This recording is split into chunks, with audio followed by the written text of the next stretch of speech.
And there we are, back in the mix with Gaia, who is simply in shock over what Kangwoo just dropped. She can't process anything and directly questions what he means by that. Meanwhile, Kimi, all anxious, looks at his older brother and says, "Why did you say you're the Demon King, man?" Then Kangwoo, with that unique demeanor of his, gestures with his hands and says he's sorry. He looks at Kimi and says he really feels for the situation. He then confesses that he had been planning to drop this bomb one day, but never imagined it would happen this way, like surreal, you know? Kangwoo, with all the confidence in the world, claims he was the Demon King of the 9 Hells. He then deactivates his ability to control demonic energy, and as if by magic, the energy that was disguised begins to shine in its true form. Gaia, of course, shrinks back in fear, and her protector, Grace, draws her sword, ready to defend whatever is necessary. Gaia then interrupts the tense situation and asks if Kangwoo really tricked them all this time. Kimi and the redhead are also ready to go into defense mode, armed, unable to believe they are hearing all this. The redhead, in turn, thinks that this heavy aura she feels from Kangwoo is much more intense than the demons they just faced. There we have the scene. On one side, Kangwoo and Balrog, and on the other, all those friends who don't even know what's going on. Keomujin, Chulin, Gaia, Grace, Kimi, Redhead, Alice, Taiso, Bianca, and Gomo. Kangwoo had expected this reaction, but man, he thought they would be more cautious upon hearing what he had to say. And look what's happening. Edna Xenia, all pretentious, clings to her mom, Alice. You remember that Edna Xenia is a demon dragon, right? And the redhead is also completely lost, frozen in place, not knowing what to do. Kimi tries to stand firm with his sword raised, but he's in shock too. Kangwoo, noticing the confusion, realizes that the situation is not as terrible as he imagined. So now is when the plan starts to unfold. Kangwoo, with a cheeky smile on his face, decides it's time to use that foolproof method. Gaia, unaware of anything, takes the initiative and asks Kangwoo, full of doubts, "Kangwoo, why are you saying you were the Demon King? How could a human be the ruler of the 9 Hells?" Then Kangwoo, with a soft voice, prepares to explain this whole mess from the beginning. He says it all started on the day the portals opened, when, out of the blue, he was sucked into a portal and thrown into hell. Kimi and Grace simply freeze, thinking they must have misheard. But the protagonist, our hero Kangwoo, doesn't waste time and starts to let it all out. He tells them that, to be honest, he doesn't even know how he fell into hell, whether it was a big coincidence or if someone was behind it all. But one thing is certain, that fall was legit, and he was really hurled there a long time ago. Then he starts the saga of his horrible life in hell, a true soap opera of suffering and pain. Kangwoo describes himself as a weak human thrown amidst that hell. He wasn't even a fighter, you know? So our boy had to fight like a true gladiator of the underworld to avoid being devoured. Because rest? What's that? Not a single day of peace. And to make matters worse, he had no food or water, man. There was only one option left, to feed on the demons he defeated, or better yet, on the bodies of the demons that fell in battle. The guy got into so much trouble that he couldn't even kill the demons properly. Then, the brilliant idea struck to absorb the demonic energy and feast on those corpses, and that's how he ended up becoming a demon. How crazy. Soon, Gaia doesn't waste any time and interrupts Kangwoo's story, speaking with that pitying look. "Dude, if you ate demon meat, then yes, you turned into a demon." And surprise, Kangwoo gets to thinking that might actually be true. He still had to struggle to stay alive, and he did this for many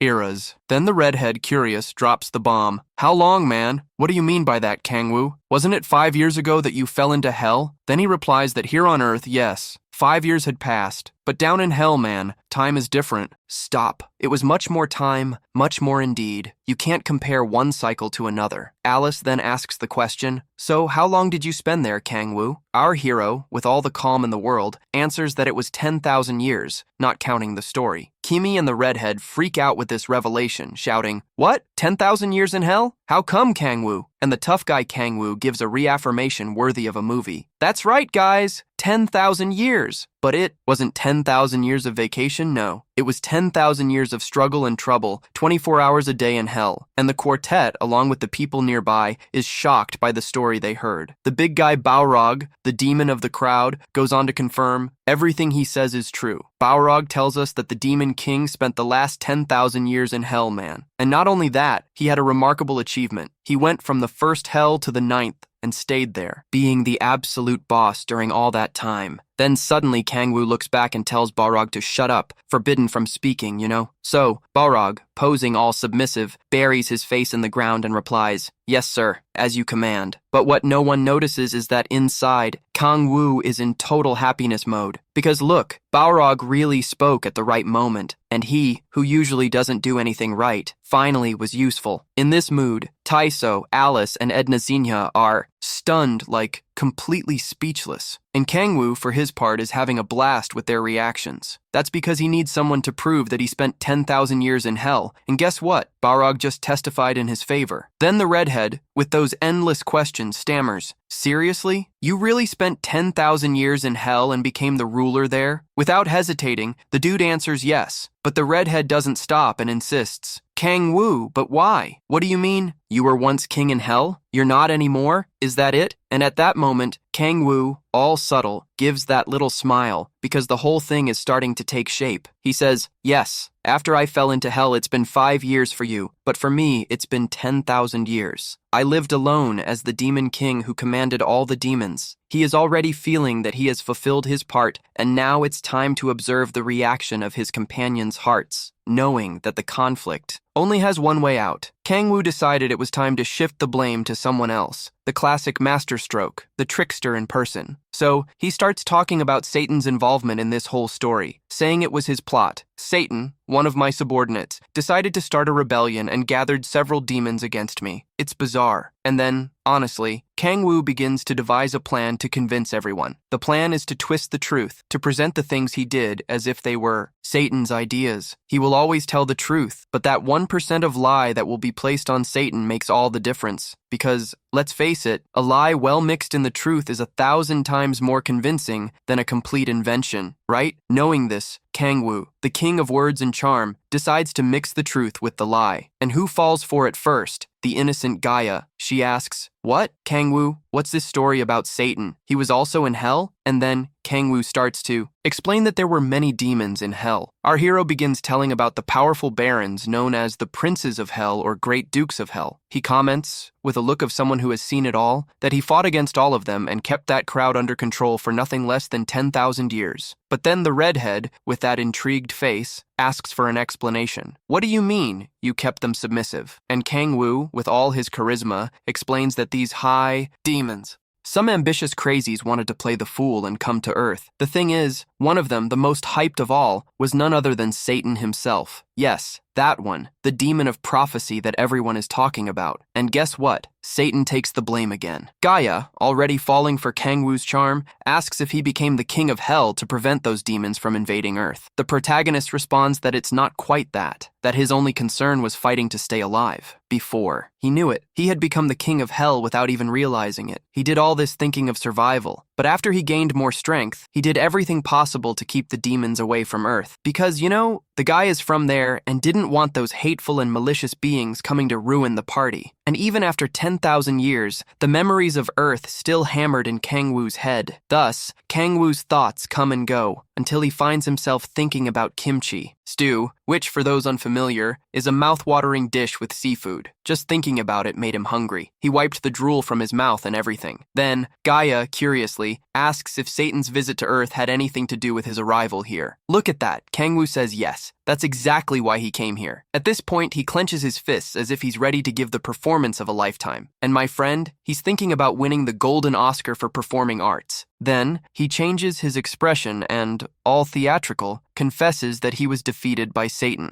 That's right. After the rebellion, Satan dethroned him and took over everything. And it was no use for our boy to try hard, because even fighting like never before, he couldn't defeat that odious being who, by chance, awakened the demon sea. Kangwoo makes a point of emphasizing that Satan is far from weak, with 666 powers up his sleeve. And then he continues with his diatribe, poking that Satan stole all his power, usurped the demonic throne, and started to put his evil plan into action. Satan combined all his demonic forces and created a dimensional rift. Through that rift, he managed to cross worlds and existences. And don't think Satan came alone. He brought all 7 archdukes of hell to Earth with him. And dude, that's when Kangwoo decided to use this loophole and dive after Satan as well. Man, to try to stop him, he had to leave hell. Imagine the mess. And here he is fighting against a much stronger being. At that moment, Kangwoo, looking at those faces, realizes that everyone is almost believing it. The craziest part is that no one there knows that Kangwoo is pretending to be Satan himself, and that's the perfect alibi he needed. Crazy enough, many times Kangwoo has faced Satan himself, and now he's aware that for the people to start believing in him, it's not enough with just his words. He realizes he's a demon and needs perfect persuasion. So,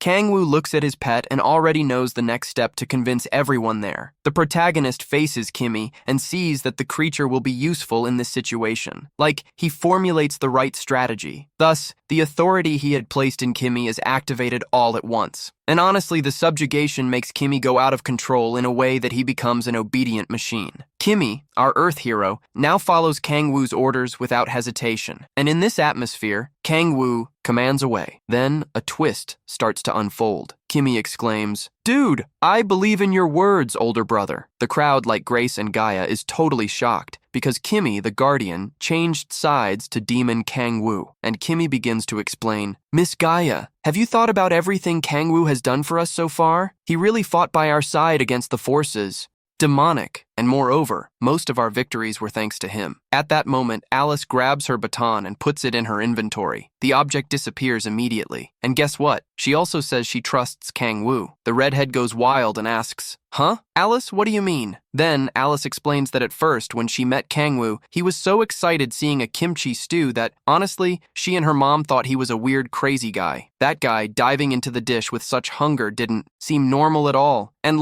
while devouring it, he was crying like a child because he said it was the best food in the world. Damn, the guy was crying like a fountain. And now, with all this in mind, Alice realized that the guy spent 10,000 years in hell, enduring everything alone. She feels the pain that Kangwoo went through, and comments that she has no idea how he managed to live all that time only in hell. Then the girl says that Kangwoo must have been a very lonely person, because living 10,000 years in hell is heartbreaking. Kangwoo replies to Alice that it's okay now because since the day he met her man, the protagonist finally found someone and doesn't feel like a lone wolf in the forest anymore. However, the narrator can't hold back curiosity and starts thinking about Kangwoo's family, but the truth is that we've never seen these people in the story. What happens is that inside, our hero is thinking, "Wow, I didn't expect this from Alice." Kangwoo forced Kimmy to defend him, but Alice, man, is doing this because she wants to, out of kindness and all. And with this positive vibe, Kangwoo starts to move forward, with Kimmy and Alice already believing in him. In this whole atmosphere, our boy decides it's time to take the last step of his plan, right? He takes the Guardian's mask in his hand and drops the bomb. Guys, no matter the situation, I've deceived everyone here all this time, especially dear Gaia. And with one eye on Kimmy and the other on Gaia, he declares that he will leave the Guardians. That's right, he's getting out of here. Then he takes the mask, a symbol of the group, and places it in Gaia's hand as if it were a super dramatic apology. Kangwoo, the king of drama, is aiming for the Oscar here, right? He says his goodbyes, bows dramatically, and yells to the group that he will never return. Kimmy, caught off guard, shouts, "Bro, what's going on?" And the redhead, with her explosive way, immediately shifts the mood and says, "Hey, what the hell is this? Get out of here with that nonsense." It's obvious the redhead isn't joking. She fires back, "You're really funny today, my friend. Do you really think I invested in you for you to do this? You're not leaving. I won't let you go." Everyone knows the redhead has a special affection for Kangwoo. So Alice, quite confused, asks, "Kangwoo, what's going on? What do you mean you're leaving?" And Gaia, holding the mask, feels the tension and thinks, can we really trust Kangwoo? But then, Gaia starts to remember everything that happened with him and has a little flashback. She recalls that they kind of gave up, but it was Kangwoo who motivated them during the fight with Satan invading the vault.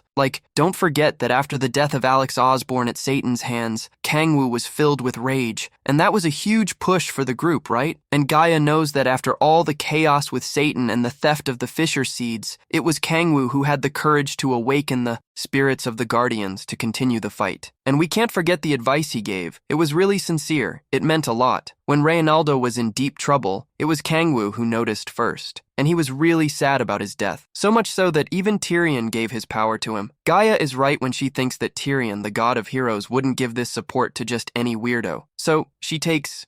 The mask that was in her hand was placed on Kangwoo's chest because she knows that this guy is like hope in human form. And, filled with courage, she says, "No, Mr. Kangwoo, you can't do this." Gaia, who at that moment had become somewhat suspicious of Kangwoo, paused to think about everything he had done and realized that, in reality, he is the right person to be by the Guardian's side. Shortly after, she mentions that all the Guardians believe in him and that he has to be one of them. And Gaia also says that whether he is a demon or a demon king doesn't matter because deep down, he is the greatest hero among them. He, making that cynical face as if he had seen a really messed up meme, takes the mask with a look of surprise. Gaia, in turn, knows that there is a spirit of God within Kangwoo because, let's face it, everyone knows that the god Tyrion wouldn't be wrong. And suddenly she remembers that time when the god Tyrion spoke through Kangwoo and that this divine being is kept inside him. Then, Gaia delivers the golden line. "No darkness can hide the true light that you carry, Kangwoo." And if that wasn't enough, she turns and asks in a very special way, "Mr. Kangwoo, stay with the Guardians, because we really need you." And look, the atmosphere changes quickly. That sad air and trembling legs transform into smiles and happiness. Because in fact, the guy who was seen as the king of 9 hells, Kangwoo, has a monstrous light inside him. Kangwoo, putting the mask on, again, gives a heartfelt thanks to everyone who believed in him. At this moment, he reactivates his ability, Ruler of Demonic Energy, and changes his aura, which was previously all demonic, and now shines like a sacred energy. Gaia, filled with happiness, exclaims that he was born from darkness, but managed to transform into a light that outshines all darkness. And look, that's because he, even having a demon body, puts in more effort than anyone to protect this world. And,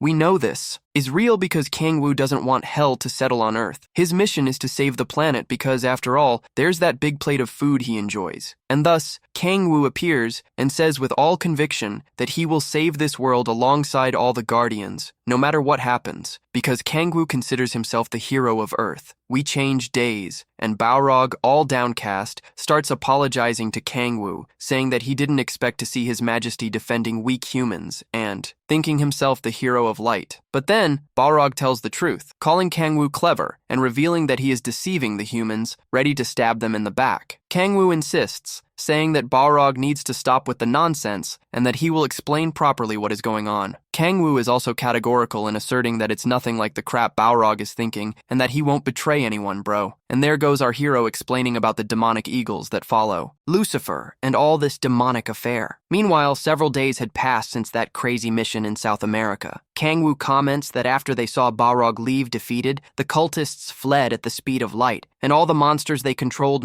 lost control and became regular monsters. The demons, they were massacred by Earth's heroes, the Guardians and such. Kangwoo, with a who cares tone, tells Grace to be in charge of rebuilding the place, and the guy not only got out of that, but also said, "I'm out, take care of it, it's all good." Grace was left with a confused expression, not knowing what to do. So Kangwoo heads back to Korea, and man, he didn't take a jet or a car. He just opened a portal and, puff, in 2 seconds, he was on the other side of the world. But the return was tense, dude. Everyone entered the portal in silence and came out the same way, even though everyone was talking. Who trusted Kangwoo, the atmosphere was incredibly tense. Kangwoo realizes that the group needs some time to heal their wounds, because he knows that a little time helps with the pain. Alice, the redhead, and the whole crew are there, having to adapt to the idea of having a demon in the group. Kangwoo even spent a fortune and bought a huge house for Balrog, because that demon is just too big. Balrog was all happy, but those shining eyes of his were not joy. It was pure rage, you know? He says to Kangwoo, "King of the 9th hell, how can such a large being protect these weak humans?" Kangwoo, impatient, retorts, "Hey, you idiot! Forgot I was human once and had to turn into a demon, right, you hard-headed fool?" After a lot of explanation, Balrog finally manages to put his head in order and understand the situation. Kangwoo had a tough time explaining everything in detail about what was going on, but now that everything is clear for Balrog, Kangwoo is also curious to know what's been happening. So, he starts his interrogation and asks, "Hey Balrog, what's been going on in hell since I left?" Balrog confirms that this is exactly what he was going to tell his king and starts spilling the information. Is Amon not there? He reveals that right after the Lord left, it seems they were plotting something. Kangwoo quickly realizes that the wizard Amon, who was faithful to Satan, turned around and started serving him since then. That wizard wasn't physically strong, but his magical knowledge, my friend, was simply exceptional. Without him, it would be almost impossible to open that cursed dimensional rift. Kangwoo gives Balrog a critical look and asks, "All right, but what is this crazy guy plotting anyway?" He asks Balrog to explain properly. Balrog, who is more like an instruction manual for a cabinet, doesn't waste time and tells that after the dimensional adventure, Aemon locked himself in the laboratory and disappeared. Inside the laboratory, all you hear are screams and laughter like an unlikely rave. Kangwoo, unfazed, says that this is normal since the guy has always been a bit insane, but Balrog adds that this time, the crazy guy is quite different. Furthermore, Aemon locked the door with powerful magic, and even I,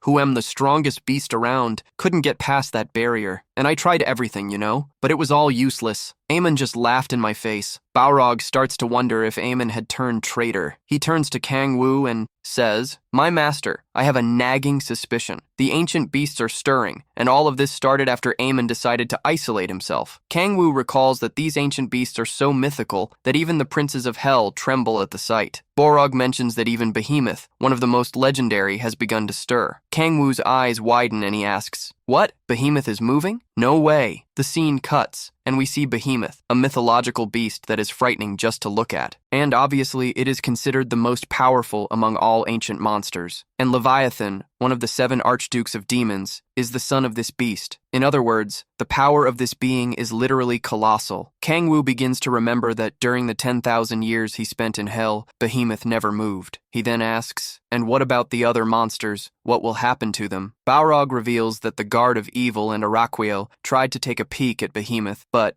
they couldn't figure out the reason for the commotion. Kangwoo, who is a clever kid, already knew that Aemon was unreliable, but ended up accepting him because there was no one as skilled in magic. Now, he is convinced that he made the biggest mistake of his life. He should have killed Amon before jumping into that pit because if only Amon can open the dimensional rift, if he had kicked the bucket, no one would come after me. But to stop Amon, Kangwoo will have to go through hell. And that, my friend, is an experience he doesn't even want to see. The strategy is clear. Stay on Earth and get even stronger. Kangwoo, taking a sip of water, asks if you who are watching have already liked this video. And if you are not subscribed, man, your big guy will never rise again. But if you subscribe in 10 seconds, you can break this curse. So, don't hesitate and subscribe to the channel. Kangwoo takes another sip of water, relieved, because now things are calm on Earth. But then Balrog interrupts. "Sir, there's something more relevant." Meanwhile, Kangwoo, feeling challenging, asks, "If it's more important, it has to be said first, right?" Then Balrog asks, "Where is Queen Lilith?" Kangwoo, looking like he doesn't understand anything, asks, "What do you mean, where is she?" and adds, "What craziness are you talking about?" Taking a sip of water, he states that Queen Lilith must be in hell. Obviously, Balrog reveals that Queen Lilith came to Earth a long time ago. Hearing this, Kangwoo almost chokes and goes silent, not knowing what to do. He gets stuck, having nothing to say. But Balrog doesn't hesitate and continues saying that Lilith boasted that she was going to Earth to be with her beloved demon king. Kangwoo, realizing the gravity of the situation, thinks, "What? She's on Earth?" And if there's one creature that scares Kangwoo, it's that crazy succubus. There's no way she's out there. Kangwoo panics because this is the worst news he could receive. He finishes drinking the water like it's a stone, all heavy. He quickly turns to Balrog. "What do you mean that Crafty Fox is not here using her charm?" Balrog, saving the day, gives a warning. "Be careful, my lord, don't fall for her seduction." Kangwoo, feeling the weight of the words, covers his head and orders him to stop talking about it. Balrog tries to apologize, as previously Kangwoo was calm, and now it seems like the world has crumbled. Kangwoo gets stressed and complains that he should have talked about Lilith from the beginning. His concern grows because Lilith is powerful and now fixated on him. This man has put a knot in his head. Tempers are heating up, and the trouble is about to begin. Cut to a flashback from the past where we see Kangwoo relaxed, sleeping like an angel in bed. And guess what? We start to understand the trauma he carries. He senses a strange presence and wakes up. When he looks under the covers, there's the succubus, ready to suck him, and this. Trauma haunts him because every time he sleeps,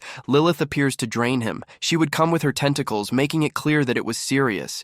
This is how Lilith trapped him with her tentacles, saying he was hers. Tentacle here, tentacle there. That crazy business was insane and seemed like it would never end. She was never satisfied. Those sticky and pleasurable touches repeated themselves, and man, it wasn't easy for him to be surrounded all night. However, Kangwoo, the tough one, never let that girl ride him. He stood firm like a bear at the door of a bar, and thus, the king of the 9 hells, carries the greatest trauma of his life. A succubus that never gives him a break, the wretched. And then the question arises, would you make that deal? Tell me, I would make that deal. And you, Yuri Vedi, would you make that deal? I would make that deal. It's a really good deal. Dude, I would totally take that deal. It's an awesome deal, you can't deny it, you know? But Kangwoo, just chilling, shamelessly sees no advantage in this. With a choked voice, he asks, is Lilith really on Earth? Then suddenly it clicks. If Lilith is on Earth, it must be because of that crazy ritual. He remembers the obsessed chubby guy who always tries to bring the demon queen to Earth, and everything starts to make sense. He understands Juliana's actions, remembering that Juliana always stood by him in the mess with Fujimoto Ryoma, and so, simply, she did everything he asked. But the inattentive one didn't notice anything, and the only thing he didn't catch was the gift she sent. Then he finds a pot full of octopus, because Juliana knows he loves a tentacle, but he immediately says no, you know? And now, Kangwoo is sure that Queen Lilith is in Juliana's body. Then he starts to think, hold on, if Lilith is in Juliana, where did the real Juliana go? And by the way, if Lilith occupies Juliana's body, she doesn't have those tentacles anymore, right? And Kangwoo keeps thinking,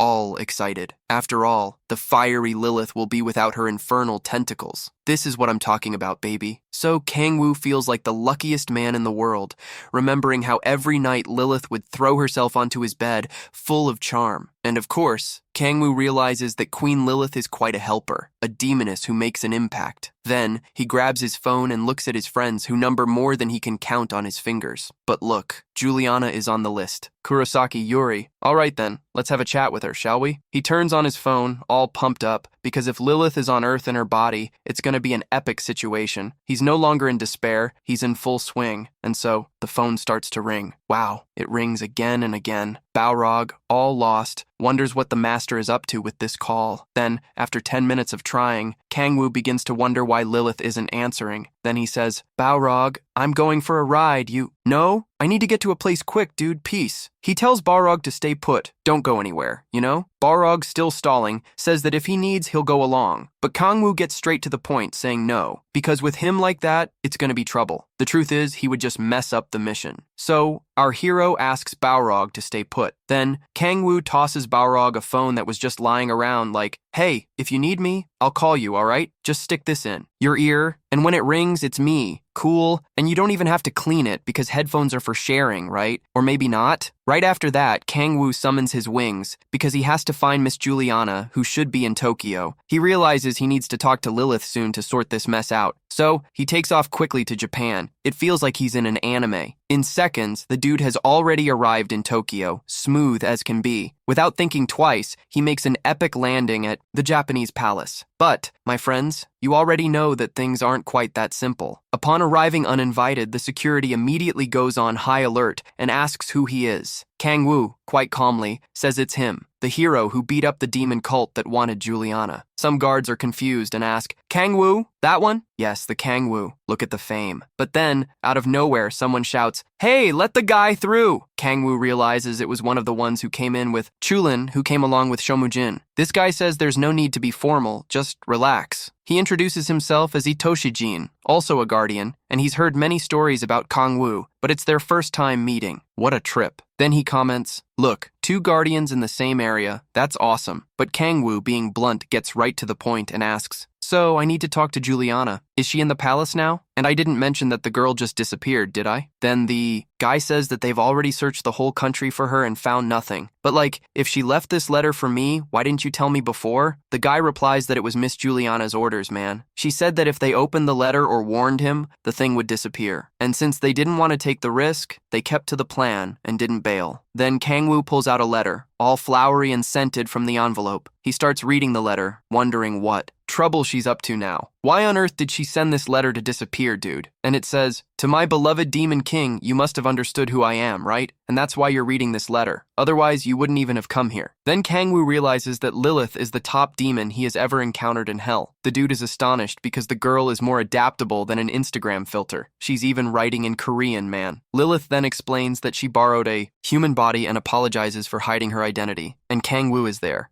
wondering why the hell she was hiding underground. Then Lilith says she looked like a real mess, ridiculous, and with that rotten cheese face, she didn't even want to show herself to the king. So she lost her courage and decided to hide everything from her beloved, and we see Juliana crying because she was in an awful body. Kangwoo knows that Juliana is one of the most beautiful women in the world and can't understand it. How so? Ugly? Horrible? What the hell was Lilith thinking? Juliana is perfect, man. Then, Lilith continues the letter, saying she wants to get rid of that disgusting body and return to her original form. Only after this does she promise to come back to her sweetheart. Then, Kangwoo starts to panic, thinking, no, please, don't do that. Come on, don't go back to that horrible form, for God's sake. But then Juliana sends something that gives Kangwoo the chills. She says that fortunately, she met some humans who really know about demonic energy. She talks about some cult that promised they could help her regain her original form. So, Kangwoo, my buddy, is already aware that if Lilith goes back to being the crazy person she was, paradise is going to be toast. No chance of peace in this world. The mess is going to be heavy. Then, Lilith, all mushy, makes a declaration to the king that makes the heart race. She reveals that she is eager to go back to normal and indulge in the king, sucking him like he's a milkshake, just through a straw. And the moment she becomes herself again,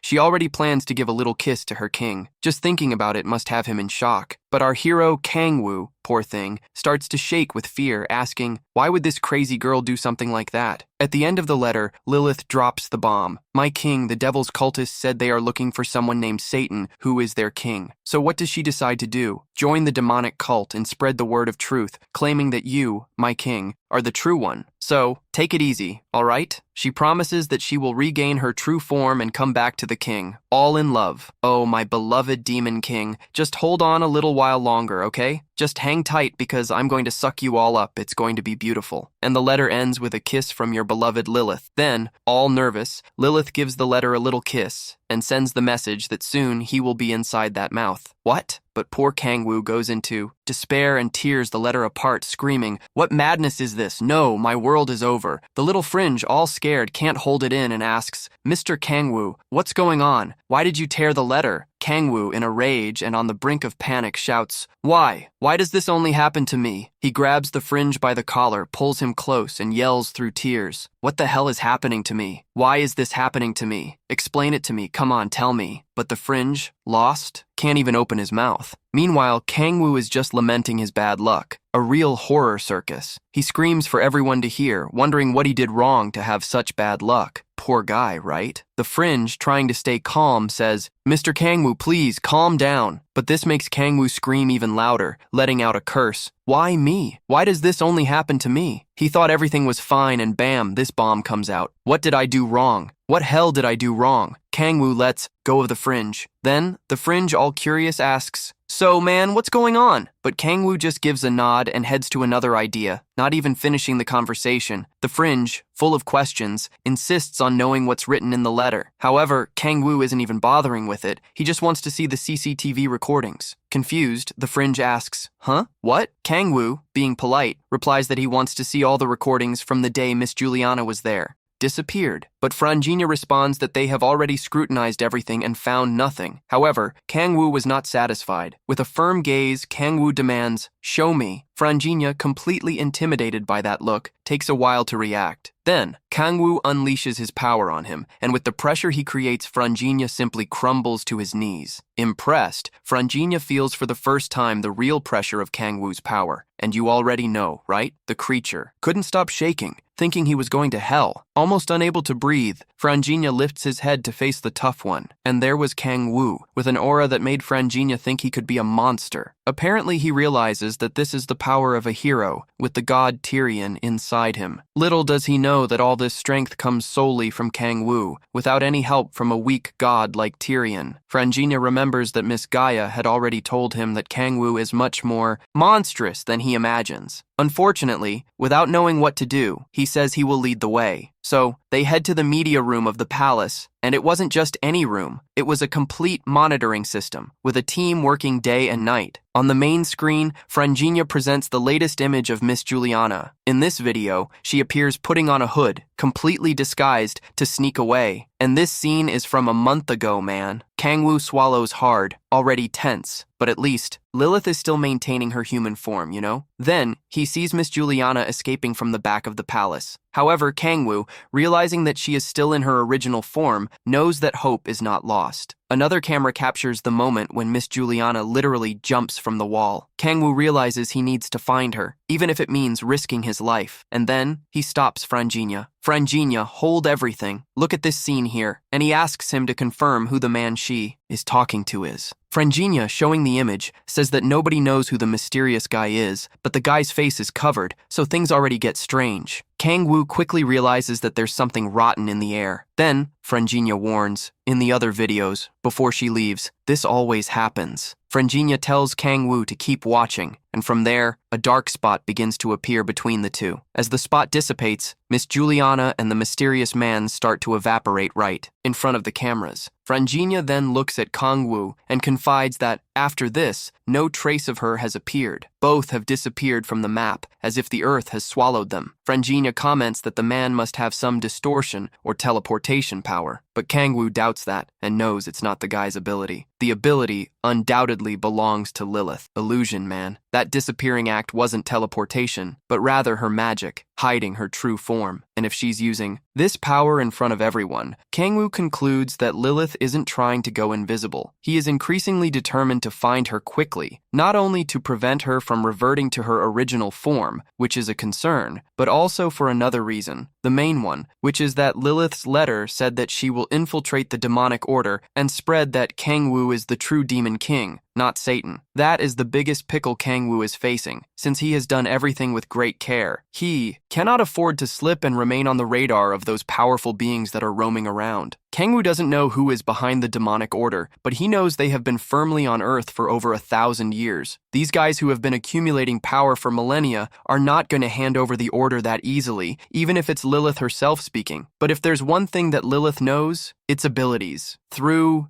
Lilith, Kangwoo started to command the entire hell, like the man became the boss of the thing. This was because his queen was like the nightmare of the 7 princes. Then, Kangwoo threw the question on the table if they had any leads. Frangina, with that little way of his, answered yes and asked to rewind the recording. Pointing at the guy's belly, he said, "There, look, on his belly. That shirt, just see." Frangina zoomed in with the camera and mentioned that that scar looked fresh, and he didn't even know how someone was alive like that. So, all the investigation was now focused on that scar, which was kind of the key to the journey. But Kangwoo already knew what scar that was. He found himself thinking, wait, this guy is part of the demonic order and has a scar like that on his chest. And the craziest part, he was wearing the Lilith lover's shirt. Kangwoo kept thinking, is that chubby guy really alive? Then he shot out his theories. There's only one person with all those characteristics. Yep, the combination is unique. Kangwoo figured out it was a member of the demonic order who had come into contact with Lilith. He had already connected the dots and knew how to find Lilith. He turned to Frangina and said, "Be careful with that guy. If you find him, you'll also find Miss Juliana." Kangwoo already had an idea of who it was. Cut to someone super elegant in a huge hall, and the demonic cultists admired her as she walked by. In the midst of it all, she asked if the preparations were ready. The leader, all pompous, confirmed, "Miss Lilith, everything is set here." And then, the revelation hits our screen. It's the naughty chubby guy, the master of the party. She praises Cardinal Akihama. "Good job, huh? But we're going to keep calling him the naughty chubby guy because that's what he is." And he, all excited, said it was a pleasure to help her return to normal. Then, with a smile, Lilith asked what the method would be, and the chubby guy, in that vibe, explained that he was going to create a dimensional rift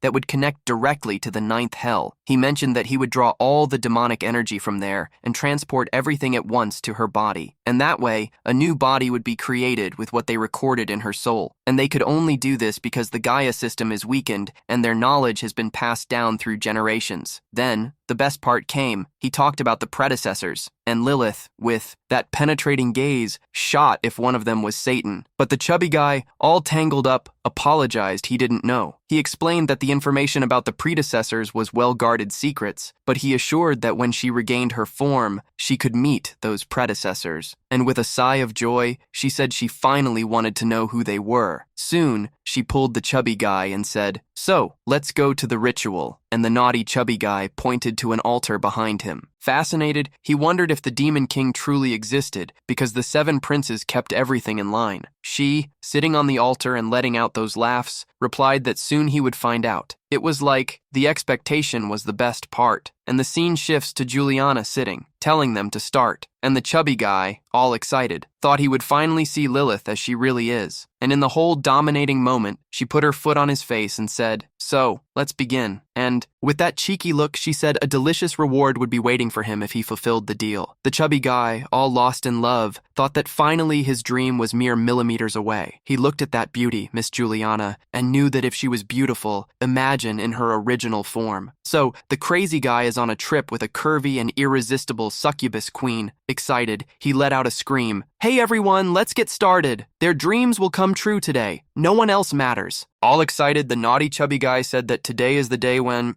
all dreams come true. Then the scene shifts to a serene sky, but something cuts through that serenity faster than a meteor. It's Kangwoo, flying over 2,000 kilometers, thinking about not being late. He remembers that the kid with bangs found the person from the video. The chubby guy rented a ship and ran away with him. A crew is leaving with him. Kangwoo asks where he went, then the kid points to a map. "Look, he left here and went there. It's easy to find. Just follow this map, got it?" And then Kangwoo quickly heads towards the city of Sapporo, where the ship is anchored. And he remembers that it was there that the chubby guy tried to summon Lilith for the first time. You know, that pervert wanted to make his dream of having a succubus all to himself come true. Kangwoo thinks he should have killed the chubby guy instead of just leaving him there moaning. Now we understand that this chubby guy was one of the few people Kangwoo didn't eliminate. But he remembers that if Lilith regains her true form, that tentacle terror will happen again. So, sweating, Kangwoo uses all his power to speed up even more. He recalls everything he has lived through. Every time he slept, Lilith would enter the room with her tentacles, trying to act all crazy. And when he fainted from exhaustion, there she was, sucking him in a way he can't forget. But her face didn't help the situation. Kangwoo worked hard to escape the crazy lady. In that place where he met the chubby guy, he promises himself to prevent Lilith's return, no matter the cost. Inside, the dimensional rift is open, and demonic energy is flowing. While the crew is having fun with the summoning, Juliana is in the air, receiving all of this to return to her true form. The chubby guy is thrilled, mastering the demonic energy. And this, which usually requires high skill, is quite easy this time, thanks to the knowledge passed down by his masters. They remember the beings who command the demonic church. And in the middle of this, a figure we already know appears. Thanks to their knowledge, they are manipulating the demonic energy smoothly. He reflects that everything, from extracting demonic energy to summoning demons, comes from the ideas of the ancients. He starts to ponder who this demon king is that Lilith mentions as being stronger than the predecessors. One of Lilith's requests was to spread the word about the true demon king, and Lilith asked the chubby guy to find a way to discreetly spread the hell book within the demonic cult. He hasn't read it yet, but he heard it says that the demon king is stronger than all. So, he focuses on Lilith's transformation. His dream will soon come true. He's already thinking about the mischief he'll do with the succubus, the queen of love, who says she'll fulfill all his wishes. Then, he imagines how beautiful Lilith will become. He already feels like the lucky one, the first to have a gorgeous succubus shaking on his lap. And even if she steps on him, he knows it'll be awesome. While he's like this, a cultist faints. The others stare, as this wasn't supposed to happen. The chubby guy takes a look and asks, "What's happening?" The other replies, "Cardinal, the demonic energy is way too intense. This is quite anomalous." He warns that if they continue like this, the rift might collapse. The chubby guy, knowing the dream is near, tells everyone not to panic. But deep down, he's wondering why this rift is out of control. It shouldn't be like this. Soon, another one faints. The chubby guy screams for everyone to hold on, but the demonic energy is heavy, affecting his body and the others. Those still awake plead for the cardinal to stop the ritual, or everything will collapse and they'll go to hell. Gritting his teeth, the cardinal is furious and doesn't want to stop, as he's almost there, knowing the dream is almost in hand. He won't give up, because he wants the delicious succubus on his lap, shaking for him, and he wants to grab her, horns, and fulfill all his wishes. And so, he vows that he will not give up. No way. Then, he shouts to the team under his responsibility, telling them to run, because he will face the trouble alone, even if it costs him his life. The cardinal, with all that drama, says he's waited a long time for this moment and made dozens of sacrifices. Now, for him, failure is not an option. Giving his life for the dream is too noble to pass up.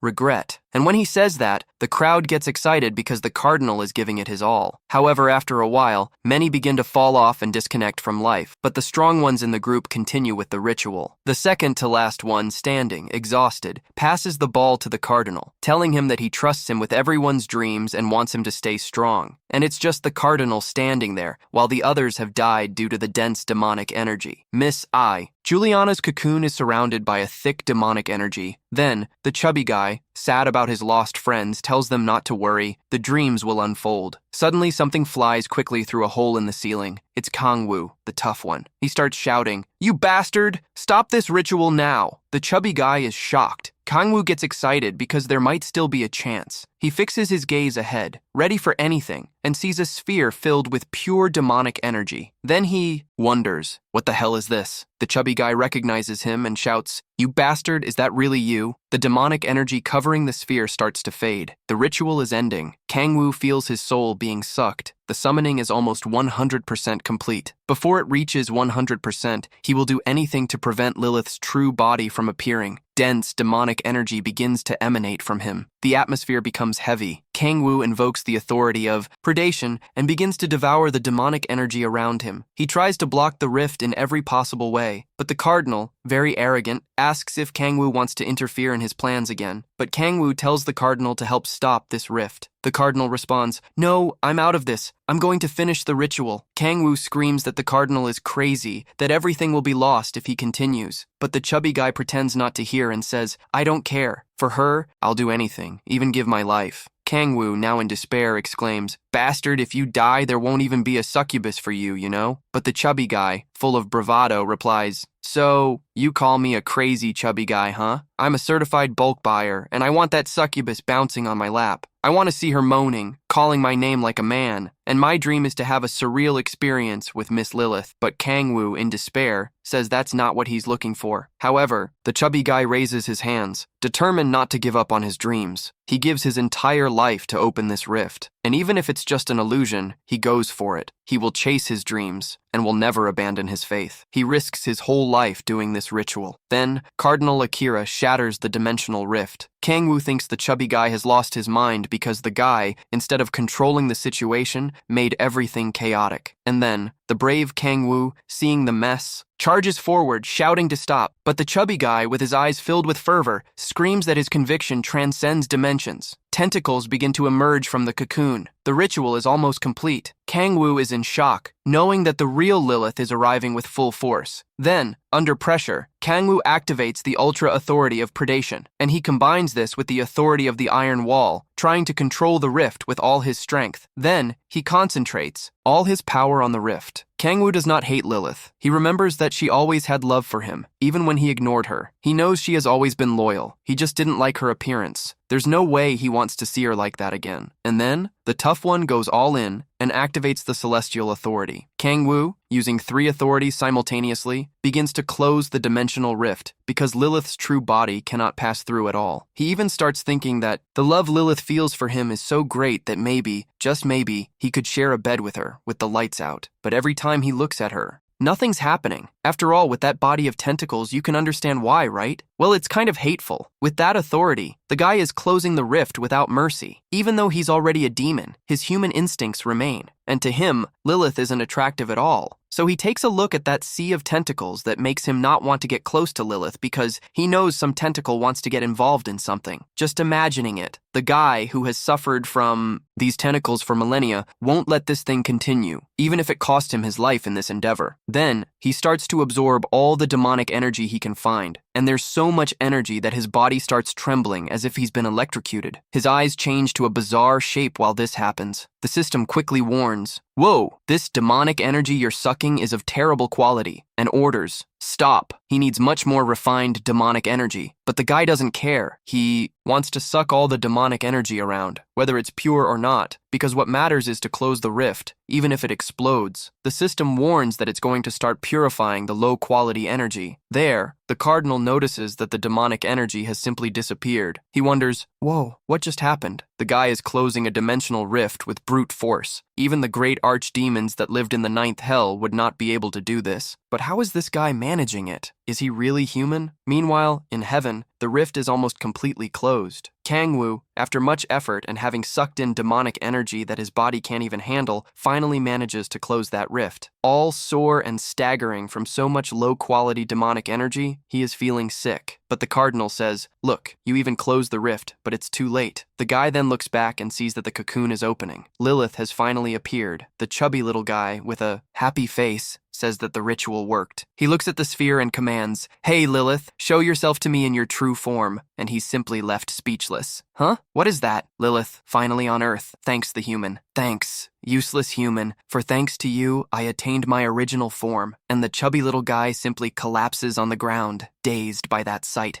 He can't understand. Huh? Kangwoo is left speechless, and soon, with a firm look, he says to the chubby guy, "I warned you to stop, didn't I? But you didn't listen to me. Now look where you got yourself into." The chubby guy, overflowing with fear, can only say, "Is that your true form, succubus queen?" And as he says this, tentacles start advancing towards him. Lilith, laughing contagiously, says, "Come on, you're mesmerized by my beauty. After only seeing ugly women around, it's normal for you to be impressed by my true form." And then, the true appearance of Queen Lilith is revealed, with 10 eyes and many tentacles. She says, "So, did you look closely at me, human? I wanted to reward you, but..." And with that, the tentacles advance towards the chubby guy. With a swift strike, she pierces the chubby guy's forehead and says, "I was going to give you a really nice experience, but my king is here, so it can't happen, right? So, goodbye to you." Soon, the chubby little guy receives everything he wanted, Queen Lilith, inside him, and that censored blood looks like something else. Lilith passes by him as if nothing happened because in front of her beloved, there's no room for anyone else. Then walking, she says, "My beloved demon king, I can finally be with you in my true form." And Kangwoo, trembling, says, "Don't come near me, stay there." But she doesn't care at all and advances with the tentacle towards him. "My king, what are you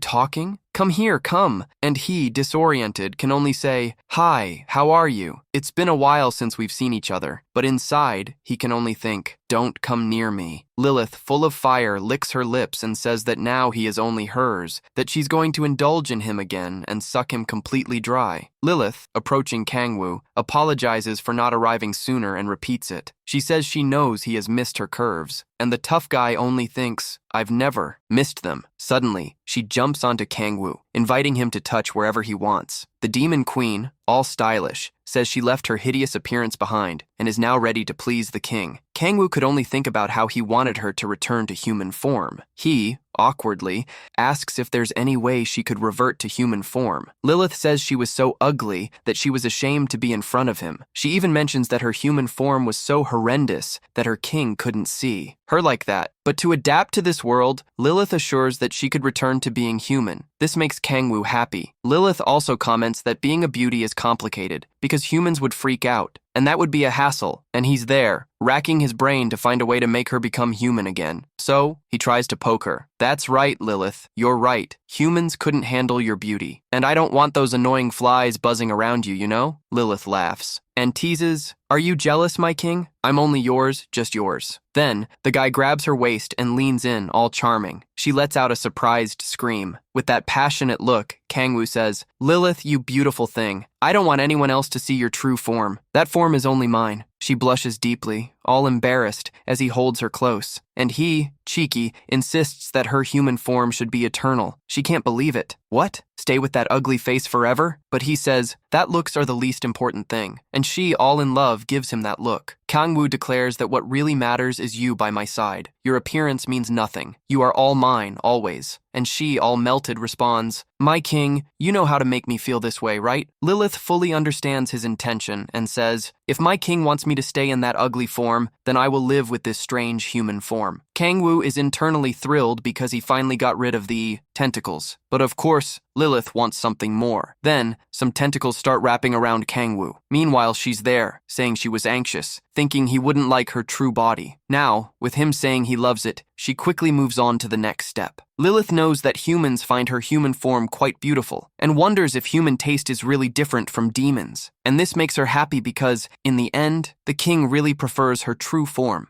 So, clinging to Kangwoo, she promises she will only show her true form when they are alone, like chill, just in bed, her on top, bouncing, and him, just watching. Then she teases, "My king, now that we're alone, how about a quickie?" Kangwoo panics because he knows this crazy girl won't let go of him until she's satisfied, and that could take an eternity. So quickly, he says, "Wait, Lilith, I'll be honest. Actually, you look hotter in human form. And more importantly, I hate tentacles. And that way you just look like a monster to me." She bluntly replies, "Oh, okay, liar. You're so shy, my king. And relax, I won't run away." And then the tentacles don't stop. They just get closer to Kangwoo. She declares that she will be with him forever. "And now, get ready, my king, because I'm going to ride." At that moment, Kangwoo is there, sweating cold and wide-eyed, because there's no way to escape the clutches of that crazy woman. But out of nowhere, a system message pops up saying, "Oh, you're not going to believe this, but that demon energy I've been refining, I just perfected it. And now, you who were stuck with 129 demon energy have just reached level 130, buddy." Then a burst of demon energy starts to roll out from Kangwoo. And my friend, the pressure was so great that even Lilith had to take a step back. Finally, Kangwoo reaches his 8th awakening, called Blooming. Then he remembers that to get here, he ended up absorbing quite a bit of demon energy. And even though he didn't want to kill the Balrog to complete the 130 points, he had already thrown in the towel. He couldn't even believe that to close that rift, he would get this upgrade. And since closing the rift, the energy increased to 130, and he even survived the purification. Now, Kangwoo feels lighter and quite relaxed. Then, Lilith, suspicious, asks, "Hey, my king, what's going on?" But Kangwoo, full of attitude, replies, "Lilith, here's the thing. Change to human form right now." And she, all confused, "But, Lilith, don't make me repeat that. I don't want to be annoying, but it's an order. You will be human." And honestly, she says, "Yes, my king." And then, Lilith starts to twist. Kangwoo, man, almost vomits at how weird that thing looks. Dude, it was almost a disgusting spectacle. Seeing all this, instead of standing still, he decides to open the system panel to see what's up with the 8th awakening. And there it is, Archduke Slayer, SS level ability. Now he can use the power of an Archduke, sucking the guy's soul. Then Kangwoo starts thinking, what, I can use the authority of an Archduke? Because, buddy, the power of Archdukes, even Satan's, was over there on the other side of the core of the 10,000 demons. And even being the king of the 9 hells, he couldn't access that area. But now, the dude realizes that if he consumes the soul of an Archduke, he can use all the abilities of that being, Kangwoo, who can now harvest souls in the easiest way. And in this, he's already figuring that to unleash the power of the demon god, he needs one of their souls. The issue is that there are only 7 Archdukes and they are all powerful, got it? And for him to evolve, he's going to have to take out those miserable beings. But then, someone comes in and says, "My king, I've completed my transformation." Take a look at me. Looking at her, Kangwoo feels happy because Juliana really looks stunning. But inside, Lilith thinks, this human is so ugly it's not even worth it. Kangwoo, seeing Lilith in human form, is already pleased. Then he asks, "So where's the real Juliana?" Lilith replies that she now controls Juliana's consciousness, but her soul is there, asleep. Kangwoo commands, "Can you wake her up?" Lilith confirms, it's just up to him to speak. However, Kangwoo wants to know if Juliana's abilities work with you, since she was summoning some stuff from another world. Lilith, looking at her hand, says she doesn't know, but that power isn't with her now. Kangwoo realizes this is something exclusive to Juliana, which is why Lilith can't grab that. He was already scheming a plan to use Juliana's power to summon the soul of an Archduke and get to work. So, Kangwoo says to Lilith, "For now, tell me what happened when you joined the demon cult." The conversation flows. Lilith explains her dissatisfaction, thinking the cult worshipped archdukes and not him. She just wanted to show what true evil authority is. "Sorry here, but I didn't know about the feud between you guys since you're enemies. Instead, I made a big mistake, handing over information to the rival on a silver platter." And then Kangwoo, with this cue, orders, "Go back to Japan." He knows that the cult guys tried to summon the Balrog, a being difficult to control, and even so, they almost succeeded. But seeing that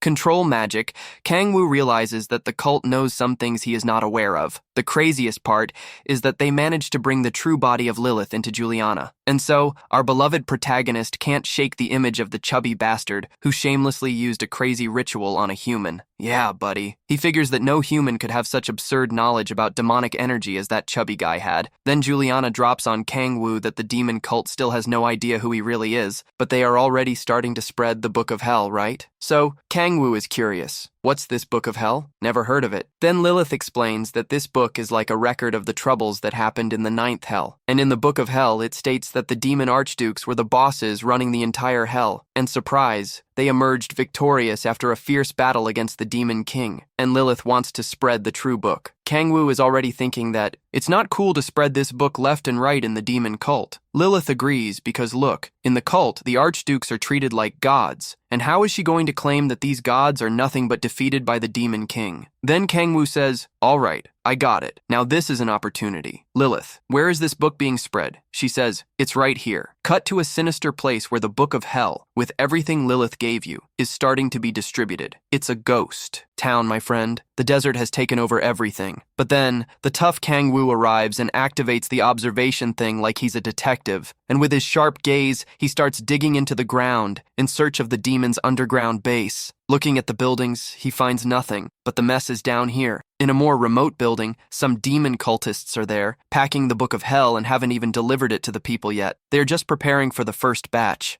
Got it? Kangwoo, with a little more certainty, wants to make sure that the book hasn't gone out. Then he takes a look in another room down below and is shocked to see several demons and cultists chatting. He spots a mid-class demon and about 4 low-class demons from the 9th hell. And the guy finds it hilarious that they are sitting there like humans in a motherly meeting. He thinks about how to spy on this meeting, a real masterstroke. Soon, the scene changes to the classic spy style, like the guy in the ventilation duct. With all the finesse, he hides there, looking more like a cat than a man. He peeks out and from where he is, overhears the conversation of the group. The demons are astonished, impressed that the humans here on Earth are doing quite well with demonic energy. Then, one cultist retorts that, compared to the subordinates of Lord Lucifer, they are nothing but ants. Kangwoo is already grasping that these demons are under Lucifer's command and seeing the continent of Leonore. But he can't understand what they are up to and why they are having this meeting here. And the conversation continues. The native demon says that Lucifer has transcended. Now, he is more than just a simple archduke. He has become an evil god. He asks the cultists not to refer to him as archduke, but rather as an evil god. The cultist apologizes, swearing he had no idea. Then he becomes curious as to why the subordinates of the evil god are here on Earth. What do they want? They say they came to settle the accounts for the crime their leader committed. The bill has come, and you cultists are screwed. But one says, what? I don't understand anything. But the demon, with a face like someone who just ate a lemon, starts to explain. He has already heard from the Demon Lord and the Eagle Demon Lord Alpha about everything that went down. And he comes up with this that he doesn't know what's happening. The cultist starts to sweat profusely, begging for forgiveness because he really knew nothing. The demon, enraged, clenches his fist and slams it on the table, questioning how they have the gall to deny the error in front of them, screaming with sincere hatred. He exclaims, "Your master Satan has killed more than one can imagine, including the Eagle Demon Lord Phoenix. And you thought we didn't know?" And the cultist hardly knows what's going on. He asks, "But how so, Satan?" What's this about? Kangwoo realizes that the demons are taking the message seriously, and their arrival can only mean one thing. Lucifer is trying to avoid a conflict with Satan. In reality, all the conversations among demons have always been drenched in blood and carnage. But look, Lucifer has already taken 2 hits from Satan, and now he wants to resolve things through dialogue. Something is very wrong with this story. So, let's analyze 2 things. First, Lucifer might think there's no way to defeat Satan. After all, the guy has the demon sea. Or, the situation on the continent of Leonore is so chaotic that Lucifer has no room to get into a war with Satan. Because let's face it, what Lucifer wants most is that demon sea. Then, Kangwoo gets an idea. Could it be that Lucifer is being pressured by the archangels or even by God himself? That would put him in a tricky situation. But Kangwoo realizes that it doesn't matter, because if Lucifer wants dialogue after being attacked, things are looking bad for him. So, with that wicked little smile, Kangwoo thinks, let's worsen the situation between the two, because if Lucifer wants to talk, I'll show how Satan really communicates. But the cultist, interrupting Kangwoo's train of thought, says, "No, we do not serve Satan." Before the cultist finishes explaining, an explosion causes the ceiling to blow up and everyone pays attention. A cultist bursts in yelling, "What's going on?" He asks what Lucifer's henchmen are doing in the area. Then, the demon from the 9th hell starts to tremble and asks, "And you, who are you?" He notices that the demonic energy emanating from the guy is as heavy as Lucifer's own. So, Kangwoo introduces himself as the master of the demonic cult and claims to be Satan himself. The demons are in shock and exclaim, "What? Satan reincarnated? Very well disguised." Then he asks what they are doing there and commands everyone to kneel now. Immediately, all the demons kneel, saying they greet the Great Duke with humility. One of them says his name is Dark, a vassal of Lord Lucifer. Then he asks what his role is on Earth, and he wants to know if Lucifer's message was delivered by the aforementioned Alpus. Dark holds an orb that looks like a sealed eye, showing it to Kangwoo. He says that Lucifer wishes to have a conversation with Satan. Kangwoo floats over to the demon and with a smile asks, "What, a conversation? Lucifer wants to talk to me?" The demon confirms that Lucifer really wishes to converse. Kangwoo picks up an interdimensional phone and says, "All right, I'll talk." In that moment, he crushes the iPhone and creates a 17 Plus Ultra, saying, "Here's our conversation." The demon is shocked and asks why he did that. Kangwoo smiles and tosses the phone away. With an even bigger grin, he says again, "A conversation? So, you said Lucifer wants to talk? That's extremely funny, you know. In fact, I can't stop laughing." Meanwhile, the demons and cultists are lost in the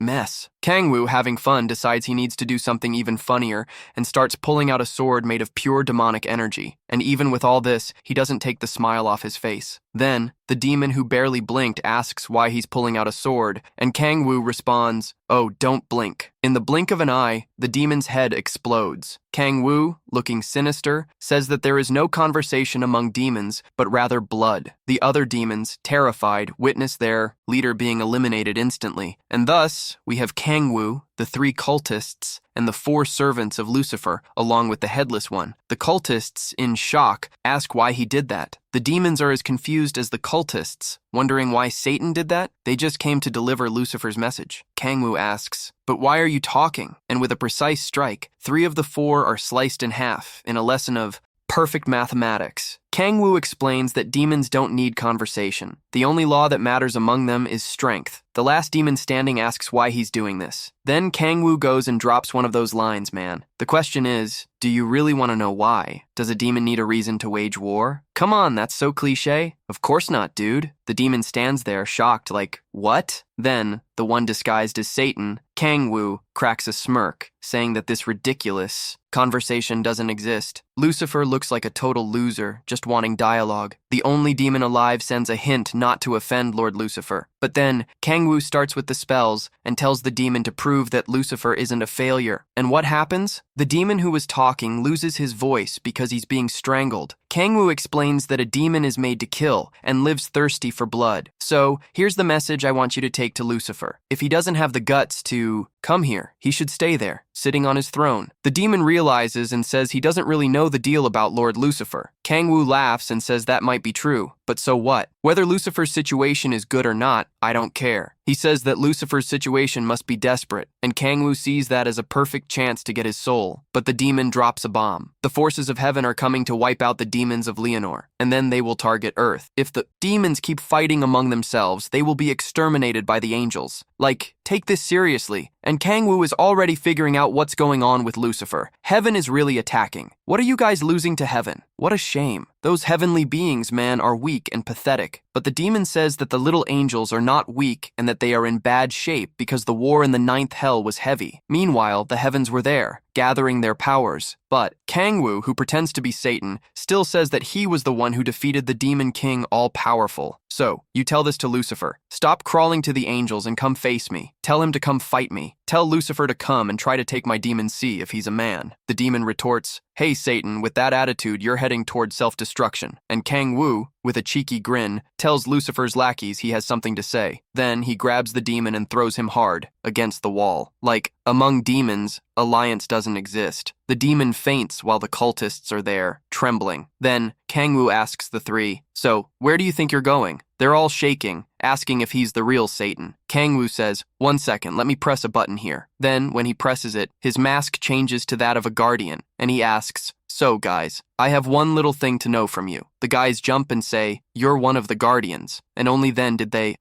realize they were being deceived. The first cultist says he won't answer anything to a vassal of Gaia. But then, out of nowhere, his head is disconnected from his body. And Kangwoo says he won't ask, because the guy isn't even in a condition to respond. and thus Kangwoo starts a mischievous plot and thinks of something naughty. And he says, "Look, we can play a game, right? There are two of you and two mouths, and I just need one of you to give me an answer. So, which one of you is going to open their mouth first?" And with that, Kangwoo starts to smile. He asks the two, "How much of the Book of Hell has been delivered?" One cultist says he read the Book of Hell, and that it was so crazy he didn't even want to keep reading. But some cultists took copies for themselves. Just to note, Kangwoo knows that this gig brought 3 crazy revelations. First, Lucifer is dealing with the forces of heaven, which means the trouble is heavy. According to the Book of Hell, things are as slow as the line for bread. Like, everyone is treating it like a romance within the demon cult. And lastly, I found out there's a sinister branch of the cult in China, you know? There's probably a way more intense faction over there than this one.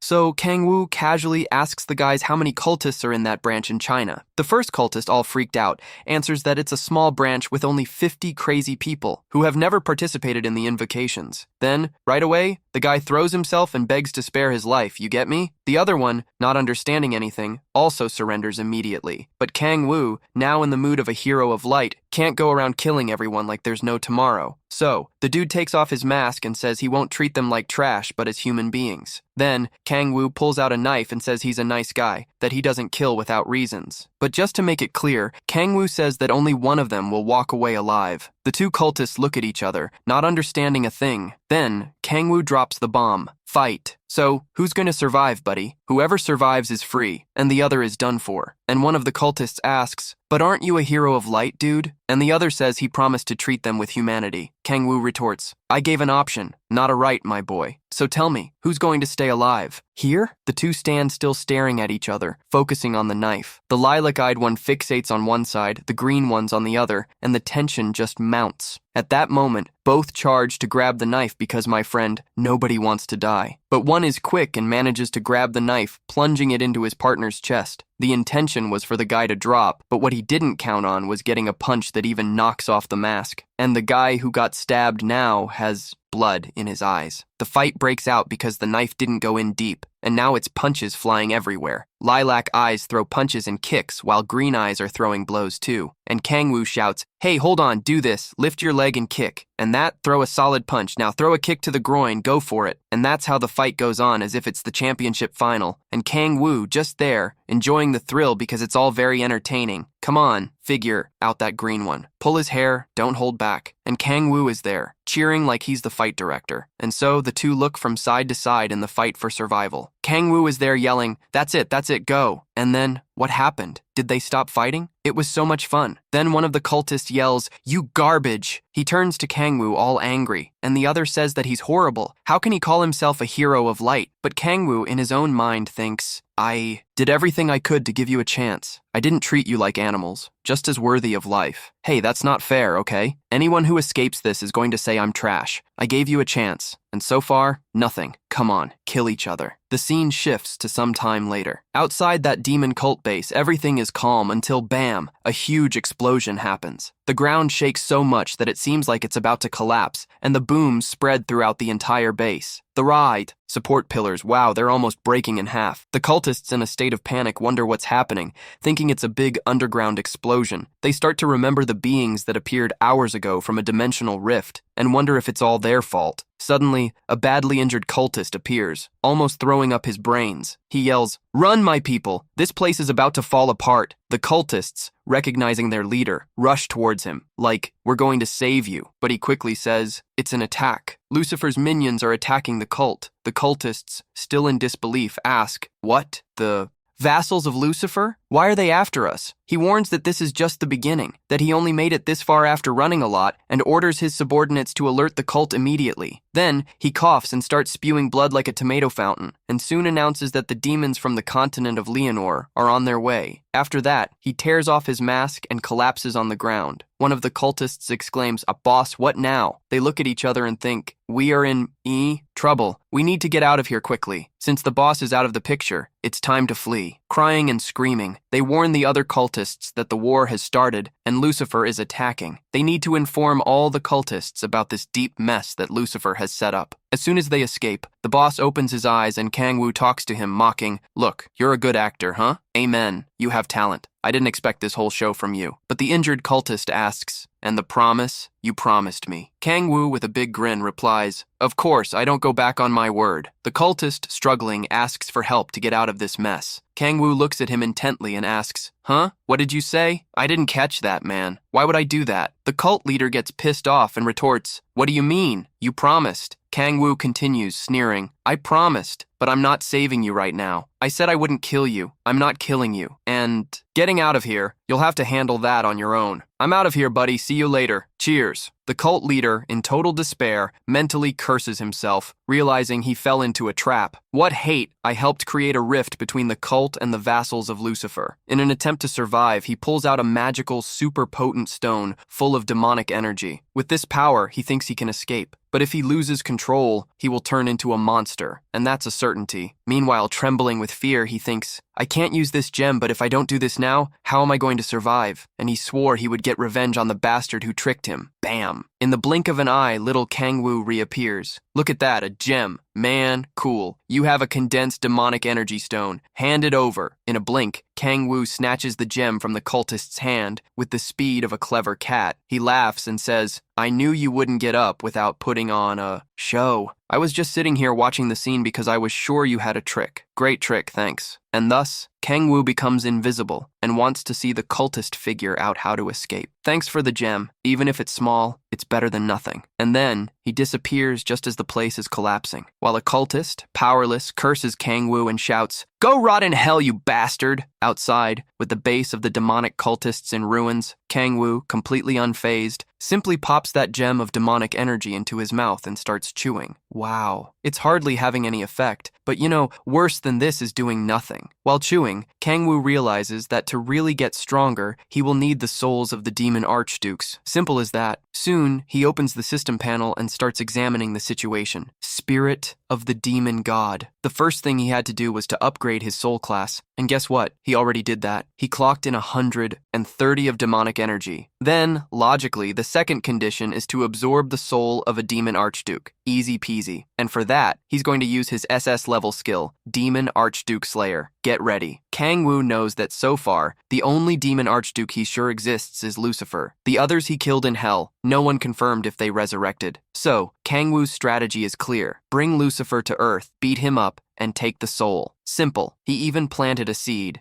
To that end, he commanded the demonic eagle Alpha to spread rumors against the cult and say that Satan is with the demon C. Kangwoo still remembers that he left a demon alive so that after it woke up from the faint, it could report everything to Lucifer because, the trouble is going to get real. With this, a giant conflict is about to unfold between Lucifer's troops and the demonic cult. Kangwoo is sure that Lucifer will want to get at Satan, as the humiliation he suffered today was next level. And now the crazy guy realizes that war is declared and soon he will ambush Lucifer and take his soul. But of course he knows that Lucifer is a killing machine. Even tired, the guy is still going to be a handful. And even with him, Borog and Lilith together, Kangwoo has a good chance of winning, but the fight is still going to be complicated. In any case, the situation is not simple. Kangwoo cannot afford to slack off. So, he gets up and, brushing off the dust, realizes he needs to find the cult over in China. The problem is that, look, China is a huge country. So man, finding the point of contact is going to be like a treasure hunt. And he also knows that even with the help of Sheomujin's forces and the Guardians, it will be difficult to find the branch of the demonic cult in China. And in that moment, Kangwoo has a better idea. Taking that portal egg, he activates it and makes a getaway. The scene shifts, and now Kangwoo is at the meeting with Gaia, who looks at him and says, a summit, is that right? Kangwoo confirms that yes, that's exactly it. He wants to gather all the leaders of the nations to fight against the demonic cult. But Gaia reminds him that this discussion won't be simple, because each nation has its own issues, and even if the summit happens, they won't see changes very quickly. But Kangwoo is already prepared for that. Then, Gaia, all excited, says that no one is going to refuse a proposal from the hero of light. She swears that Kangwoo is the hero of light because inside him resides the hero god Tyrion. Kangwoo makes a shell-shocked face at Gaia's reaction and thanks her for her effort, but obviously he's worried about one variable. What weighs most heavily on his mind is if the demonic cult is stronger than Lucifer's forces, because that would be a massacre. And furthermore, he doesn't even know how strong the cult is. In the worst-case scenario, he could lose Lucifer's soul and have no way to do anything about it. but he tries not to leave room for that. The scene then shifts to a freezing place where the cold is unbearable. There's a dark cave surrounded by ice. There, a figure strides with firm steps to a large altar, before which it bows in respect. The person says, "The apostle of evil Julia greets the aspect of evil," and from within that sphere, a voice asks what she is doing there. She replies that some major and minor incidents have occurred in the demonic cult, and she is there to report. The voice says, "Speak, I am listening." Julia says that the aspect of fire is about to awaken, and that she will ask to proceed according to the plan. The voice replies, "Very good," and Julia continues, saying that the next report is about the summoning of Balrog. But this summoning flopped. They failed to control Balrog right after summoning him, and the echoing voice states that this is not a problem. With the Demon King out of the way, who said that Balrog could be controlled? Just keep calm. If he just stays away, that's fine. Then, Julia interjects, "No, it seems he got beaten up by one of Gaia's followers." And the voice responds, "What? Balrog was defeated? No matter how much he fought against someone with the soul of a god, he shouldn't have lost like that. No one should be able to fight against that monster." The voice says, "Well, it seems we will have to double our caution." Julia, with that mischievous smile, says, "A good opportunity has just arisen." At that moment, the beautiful Julia declares that she will take action personally. The voice agrees and asks if that's all she has to say. And Julia continues, "Actually, there is one more report." Then the voice says, "All right, then speak up." The girl revealed that, according to the survivor from the Middle East, the guys who were attacking were subordinates of Lucifer, straight from the continent of Eleanor. The being, with a voice of someone who just lost the lottery by one number, was shocked and asked, "What did you say?" There must be some confusion in the air. Lucifer, the slick one, wouldn't act so irresponsibly. "Oh, if he sends any subordinate, don't attempt anything against them. Just treat them well and send them back, okay?" Julia, on her knees, said yes, that she understood perfectly. The being stressed that the most important thing was to wake up Mammon and follow through with his plans, and Julia assured that she would obey the orders. She would notify the China branch to activate the water aspect quickly, and we already know that where Kangwoo is going, there's a very strong creature in play, the water aspect. Then the being, releasing more demonic energy, freed Julia. Julia concluded by saying that everything would be done according to the will of the great Lord Satan. Now we can see that the big boss is indeed in the area, and Satan is the big shot of the demonic cult. Days went by, and the scene now cuts to the Imperial Hotel, over in Washington, in the States. Meanwhile, someone was fixing Kangwoo's tie, saying, "Mr. Kangwoo, let me adjust your tie. It's crooked." And guess who it is? Alice, Kangwoo's crush. She, admiring Kangwoo, says he looks much more charming. Like this, in a tie. And he, embarrassed, made a point to remind her that next to Kim, he isn't any little fish. But Alice shot back, "No way! You are much more stylish than Kim." Then Edna Xenia arrives, putting on a show, saying that his outfit matched a lot with Mommy Alice's and that Mommy Alice looked very beautiful. And man, she really did look very pretty. Alice, all shy, confessed it was the first time she wore something like that. She even got embarrassed, just to show you. But the Dragon Edna Xenia, filled with excitement, soon began asking if she also looked pretty. And, with a radiant little face, she shouted, "Mommy Alice, did this outfit look good on me?" "Yes, sweetie, it did." Suddenly, someone arrived and asked, "Alice, Edna Xenia, are you ready?" And it was the cute redhead, all dressed up, ready to shine. Man, what a delightful woman. Before she interrupted, Kangwoo had already asked if the redhead and the girls were going in together. But, with the redhead on point, she warned that it was almost time and asked, "Kangwoo, why are you here? Shouldn't you be with the Guardians?" What a beautiful woman, man. This redhead is a perfect painting. Kangwoo explained that whoever said that above wasn't him, but the narrator, okay? What Kangwoo answered the redhead was, the Guardians would be the last to enter. That's why he was there waiting. And the redhead said, "Kangwoo, when you enter the hall, I bet it will be madness. It seems like everyone has their eyes on you." Then the redhead shouted, "Hey, you two, let's go!" Alice could only manage to say, "Kangwoo, see you later, okay?" Then Kangwoo waved, but was confused with her saying that everyone was waiting for him. She even commented that people want to know who the black dragon, Kim, values more than his biological brother. The redhead, beautiful as always, went ahead, waved to everyone, and took the narrator's heart with her. Meanwhile, Kangwoo was thinking that if they were paying attention to him, it should be a good sign, right? He knows that the leadership will have heavy hitters. And these guys, if they join forces, will simply end the demonic cult and Satan. And it happened that the Guardians were the ones who organized this leadership. So everyone is there. And unlike what happened before, all the world leaders agreed to hold this meeting happily. And we arrived at D-Day, with world leaders gathered in Washington for a connection banquet. Then, the chubby guy with the mustache said, "Hey, look over there. Who are those guys?" The skinny guy with the mustache explained that they are the Guardians members, and among them is the leader, Lady Gaia. Thus, as he entered, Kangwoo noticed that all the world leaders were there. And look, the reputation of the Guardians is truly great. But it's not just talk. The Guardians can take out an entire nation with all that power. So everyone went to greet Miss Gaia, saying that it was an honor to meet her. But Kangwoo noticed that everything was a bit weird because it's all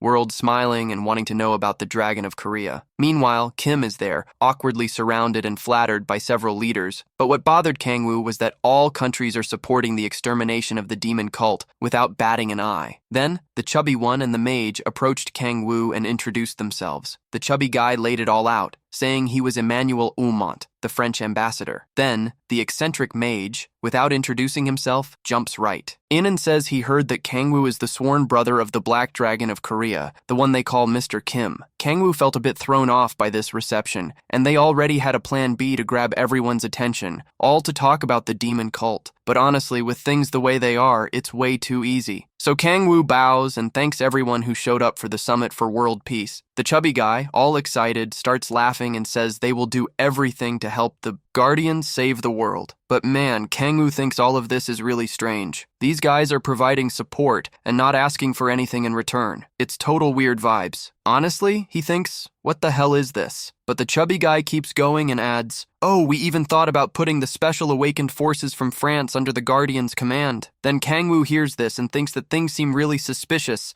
since the meeting hasn't even started yet and they are already getting what they came for. The skinny one still justifies that he was invited for being a billionaire and that he can easily donate some money to the Guardians. He promises an annual support of $100 million for the Guardians' headquarters. Look at that beauty. This makes Kangwoo even more curious, because people are flattering the Guardians and offering everything without caring about anything. The chubby guy is laughing joyfully and mentions that the demon cult was defeated in South America thanks to the Guardians. The skinny one laughs and mocks the demon cult, saying those guys only know how to hide. Then suddenly, he realizes what's going on and thinks, of course it must be that. These miserable lunatics. And of course, he didn't just rule the 9 hells for nothing and is already aware of what's happening. These guys are treating the demon cult like it's any ordinary group, a bunch of nobodies. Kangwoo remembers what happened with the cult in Korea, China, and South America, and believe it or not, there were no civilian casualties. Where there were very few. In Japan and South America, the Guardians massacred the horde of demons without a chance, and the world leaders see the demon cult as a joke, viewing them as fanatics who only cause headaches. He recalls Balrog, who, poor thing, was there crying in front of him. Kangwoo was so effective at dismantling the demon cult that it was practically a masterpiece. People did not feel the impact that the cult wanted to create in the world. Even with them summoning a high demon from the 9th hell, it came to nothing.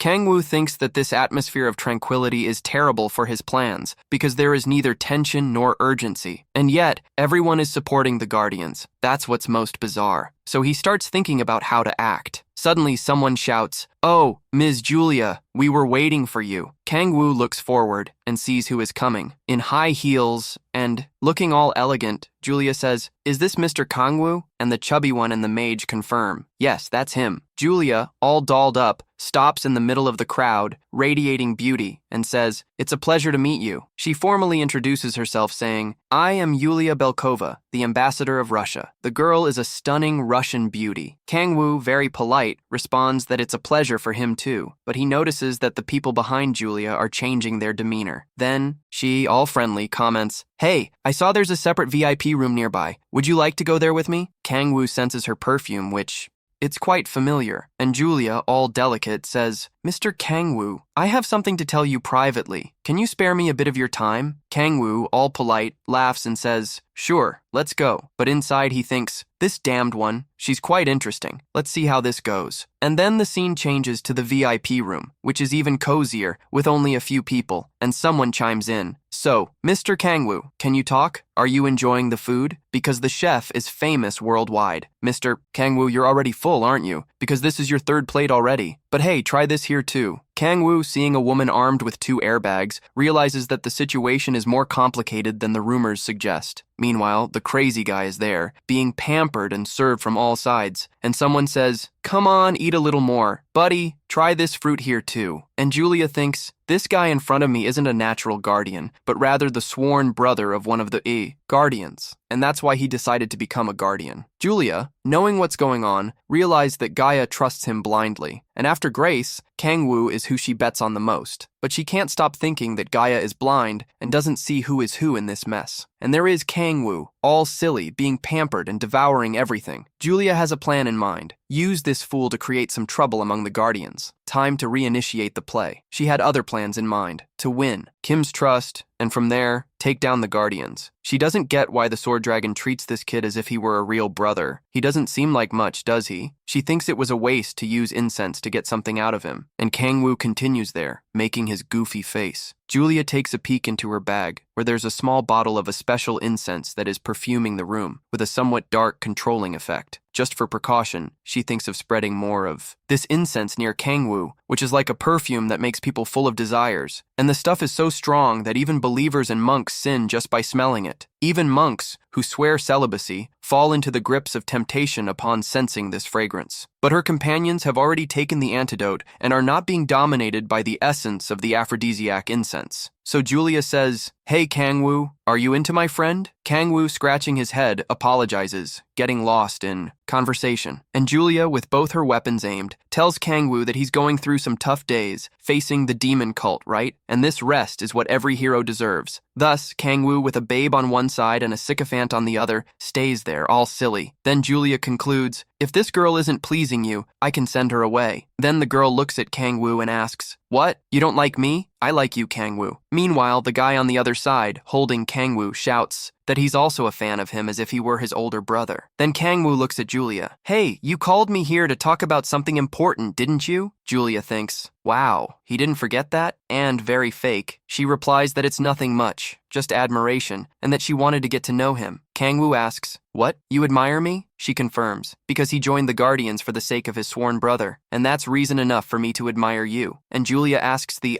others in the room, "And you guys, what do you think?" The sycophants there say that Kangwoo's story is like an epic because he's on the front lines and deserves respect. Kangwoo soon flirts, taking a bottle from his inventory and says, "Hey, honestly, with so much goodwill, I also want to reciprocate." And he claims that he was saving this wine to share with his friends later, after the banquet. "But since you are all dedicated to world peace, I will share this wine with you." And Julia, laughing, asks, "Wait, how did you know I'm crazy about wine?" But inside, she finds everything easier than she thought. It's almost boring, and reflects that the Guardians are easy to control. Kangwoo, completely under her control, comes to her. "Miss Julia, take a glass." And Julia politely thanks him and takes the glass. Kangwoo, fully under her control, poses no threat to the cult. She thinks Satan has overestimated that demon Balrog because it's impossible for someone so strong to have been defeated by this fool in front of her. Clearly, it doesn't make sense. She notices that Satan never goes into depth about what happened in hell. Obviously, Satan isn't going to say he lost to Kangwoo. She remembers that Satan never goes deep when it's about the Demon King, Balrog, or the Demon Queen Lilith, enemy of all the demon archdukes. Julia recalls what Satan told. The Demon King gave up his power and jumped into the dimensional rift. And then he burned, died, and was destroyed by the dimensional system. So, Julia concludes that she doesn't need to worry about who has been. The focus now is on Satan's plan. For this, the world will be theirs. Kangwoo, all happy, raises his glass to the crowd. "Now, let's empty this bottle." And the crowd starts drinking. Kangwoo toasts to the eradication of the demon cult and for peace in the world. And he says again, "Cheers." He toasts. The crowd toasts along and gets happily drunk. The chubby guy, enjoying every sip of his wine, is very happy because it really is delicious. The skinny guy and the other extra also get into the wave and take their sips of wine. And of course, drinking in celebration is practically the rule of good manners. Julia, while savoring her wine, thinks that Kangwoo is a pathetic type, but he has a good taste in wine. Kangwoo, laughing like a madman, has a super hot girl whispering naughty things in his ear. He's already in his own world, starts to hiccup, and says he has something urgent to share with the gang. And he continues there, hiccuping a lot. The people ask, intrigued, "So what do you want to tell us?" Kangwoo drops that it's a secret, top mode, and everyone is left in anticipation. The crowd, super curious, asks, "Come on, Kangwoo." I'm very curious. He takes a glance around, staring at the little boy who says he's his brother and the girl who wants to be with him later. Julia, sensing that Kangwoo is about to say something serious, says, "You two, step out for a bit. It's time for us to discuss adult things." The two quickly get up and leave in great haste. Julia, noticing that Kangwoo is under the effect of an intense aroma, realizes that he still cares, asking them to leave. This can only mean that what he's about to say is very serious. With a mysterious air, Kangwoo warns that the information he's going to share needs to be a secret, like, don't tell anyone. And everyone promises because, they're great at keeping secrets. The chubby guy, all excited, wants to know what this super secret of Kangwoo is. Kangwoo says, "Well, the wine you're drinking?" Zhuangke Shudo interrupts and asks, "Huh, what's in this wine?" Kangwoo, with that smile of someone who's chill, reveals that the wine is poisoned. Bad deed done. Then, someone drops a glass and it shatters on the floor. Julia, still in disbelief, asks, "What did you say?" Trembling in shock, she stutters, "Mr. Kangwoo," repeating the question. "What did you really say?" Kangwoo redeems himself, saying it's not exactly poison, it's something similar. And he adds that from now on, everyone will need his antidote because without it, they're going to writhe in pain until they die. And the chubby guy thinks it's a joke. He thinks it's a prank. The chubby guy even says that Kangwoo has a great sense of humor. But Kangwoo doesn't waste time, snaps his fingers, and bam, the chubby guy starts to feel unbearable pain. He is there, looking like this pain is destroying him from the inside.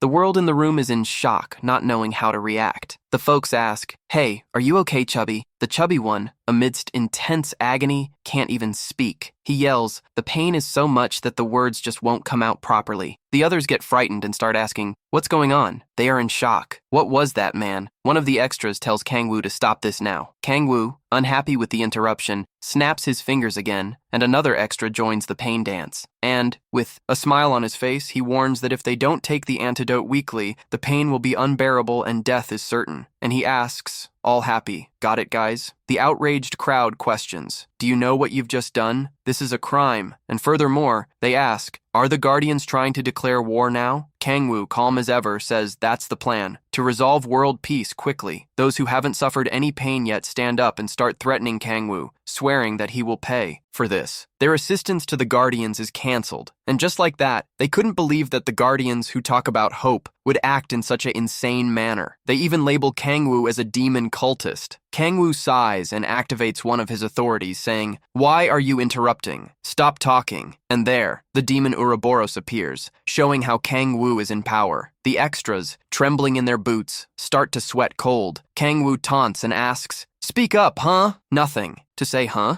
And he repeats to himself, "Don't look back, don't look back, don't look back," repeating this nonstop, already feeling that cold shiver as if danger was right behind him. But he doesn't suspect that the demon, the dreaded Ouroboros, who is the demon of fear, is there waiting for him to take a glance. Then Kangwoo lets it out. "Hey, I'm the one in charge here. If I decide you have to take your clothes off, you're going to take them off." And with his foot on the table, Kangwoo makes it clear that the situation is under control. Grinning from ear to ear, he says, "If you're shocked, just ask to die. Want me to snap my fingers and make you feel excruciating pain? Is that what you want?" Then, Julia, all delicate, admits that she judged Kangwoo wrong, thinking he was a good guy, like a savior of the homeland. But in her head comes the doubt, where's the effect of the incense? And that thought from the narrator, what a stunning woman, huh? Julia wonders why the incense isn't working, since a demon's lust is irresistible to a human. Then, disguising herself, she asks Kangwoo why he's doing something so low, and he, noticing everything, replies, "You might have tried something more subtle. You were clearly trying to seduce me with that girl, and that smell." Julia freezes. Kangwoo further says that if she's going to try someone, at least offer a kimchi stew. Now that's temptation. He, staring at Julia, makes her think, I never knew there was a monster that existed even to a demon's desires. She realizes that to get out of there, she's gonna have to tame this poison with her demonic energy. The thing is, if she does that, the other guardians will sense the energy and come rushing in. At that moment, a furious extra jumps on the table and lunges at him with a punch. With all the calm in the world, Kangwoo just holds the punch. and the extra screams that he will kill him. Kangwoo, quite relaxed, asks, "Man, are you always like this?" Just repeating those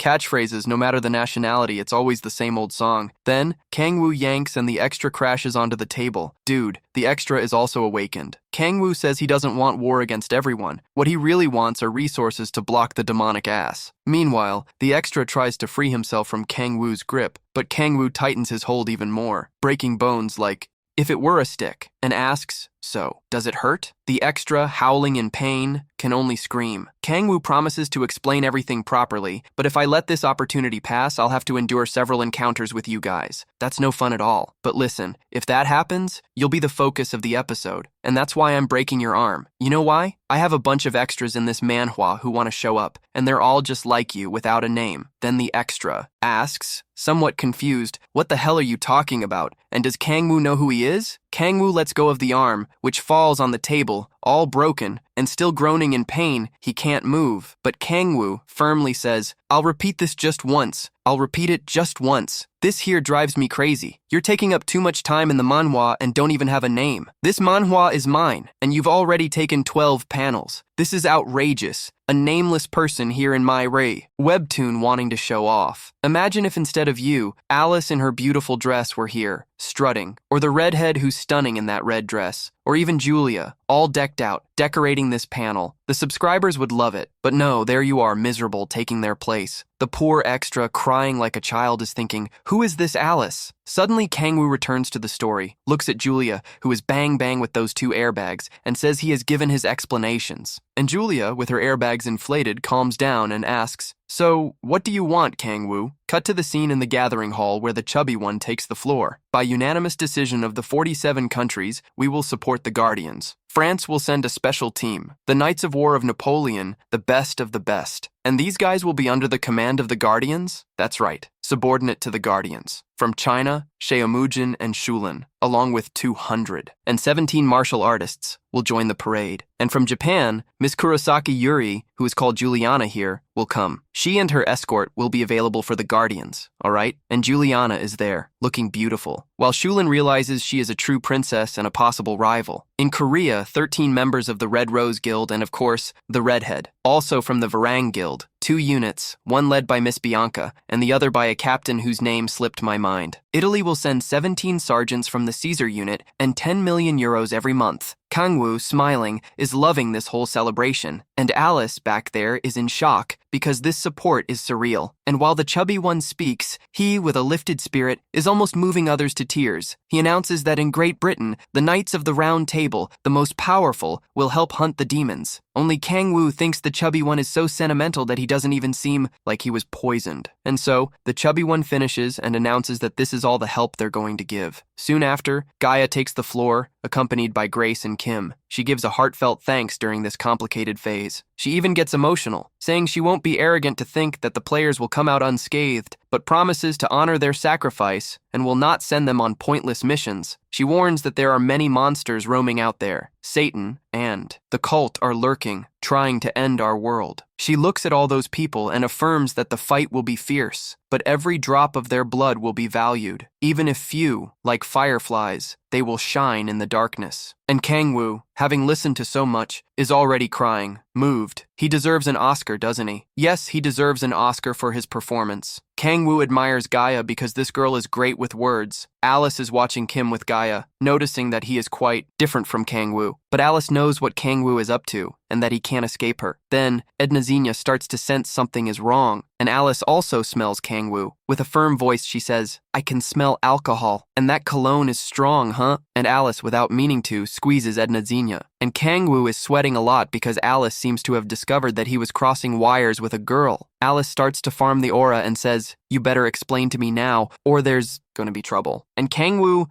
all sweaty, he replies, "Yes, don't worry, I'll explain right now." Cut to outside the Hotel Imperial, where this sneaky meeting took place. A person rushes out of the hotel and jumps into a taxi. Inside, Julia tells the driver, off to the airport. With a look on her face that says she's angry, she senses that something's off with Kangwoo. She remembers all the trouble the cult caused, preparing for years to take down the Guardians. But the network they set up, it was taken in a very cliché way. Poison in the wine and blackmail, all in the same package. This trick is so pathetic, you know? So, Julia, hand on her belly, realizes that Kangwoo and the Guardians have made the politicians their puppets, and she, determined to not be a puppet, plans to remove that poison. For that, to develop an antidote, she needs to go to the branch in Tibet, one of the largest branches. And she was going there anyway, because the aspect of fire is there, and there's an order that needs to be fulfilled, because soon he will wake up. And so the taxi moves forward, accelerating toward the next trouble. From high up in the hotel, someone wonders if it's right to let the girl go. Kangwoo, with that mischievous smile, reveals to Lilith that he let her go on purpose. Lilith can't hide her curiosity. She's intrigued. Lilith asks, since when did the king realize that Julia was from the demonic cult? And then, Kangwoo, in brutal honesty, confesses that as soon as he saw her, he already knew what was going on. But the cunning Lilith didn't feel any demonic energy from her. Nothing at all. In fact, upon evaluating the banquet crowd, those guys were totally clean. Kangwoo, quick-witted, comments that if he were a nobody, no one would notice anything either, but since he is the conductor of demonic energy, he can sense where the cult hides its stuff. The demonic energy is tucked away in the heart, where they manage to camouflage everything. Kangwoo tells Lilith that he was sure when they used incense against him. Juliana's eyes widened and she asked, what incense? That demonic incense that manifests a person's desires as if it were a demon. And only the demonic cult has access to that incense. Kangwoo wouldn't confuse that smell because he fought against demonic desires to survive. Those desires are all about destructive business, making you thirst for blood. And the demonic desire is not just a naughty want, it involves a thirst for destruction, and whoever succumbs to it becomes a wild beast. Shortly after, Lilith looks at Kangwoo's finger and notices he has a cut on the tip of it. Lilith, seeing the scene, says, my king, can I suck your finger? And she continues, let me suck this. But with a little smile, she adds, you're going to love it. And Kangwoo, half laughing, oh Lilith, stop it. But she, changing her expression, replies, I'll clean it with a cloth then. Kangwoo questions, so Lilith, aren't you going to ask why I'm bleeding? Lilith, all smiles, says, she can guess just fine. She explains that now she understands why he let Julia escape. Whoever receives the blood of the demon king doesn't need control, because there's a big difference between poison and his blood. Kangwoo ends up smiling, acknowledging her intelligence. If it were Balrog in his place, he would have to spend about 5 hours explaining the situation. Lilith, in her sincerity, says, well, Julia is pretty dumb, right? She set a honey trap thinking she'd catch you. But I know, King Kangwoo, that only my body can satisfy you.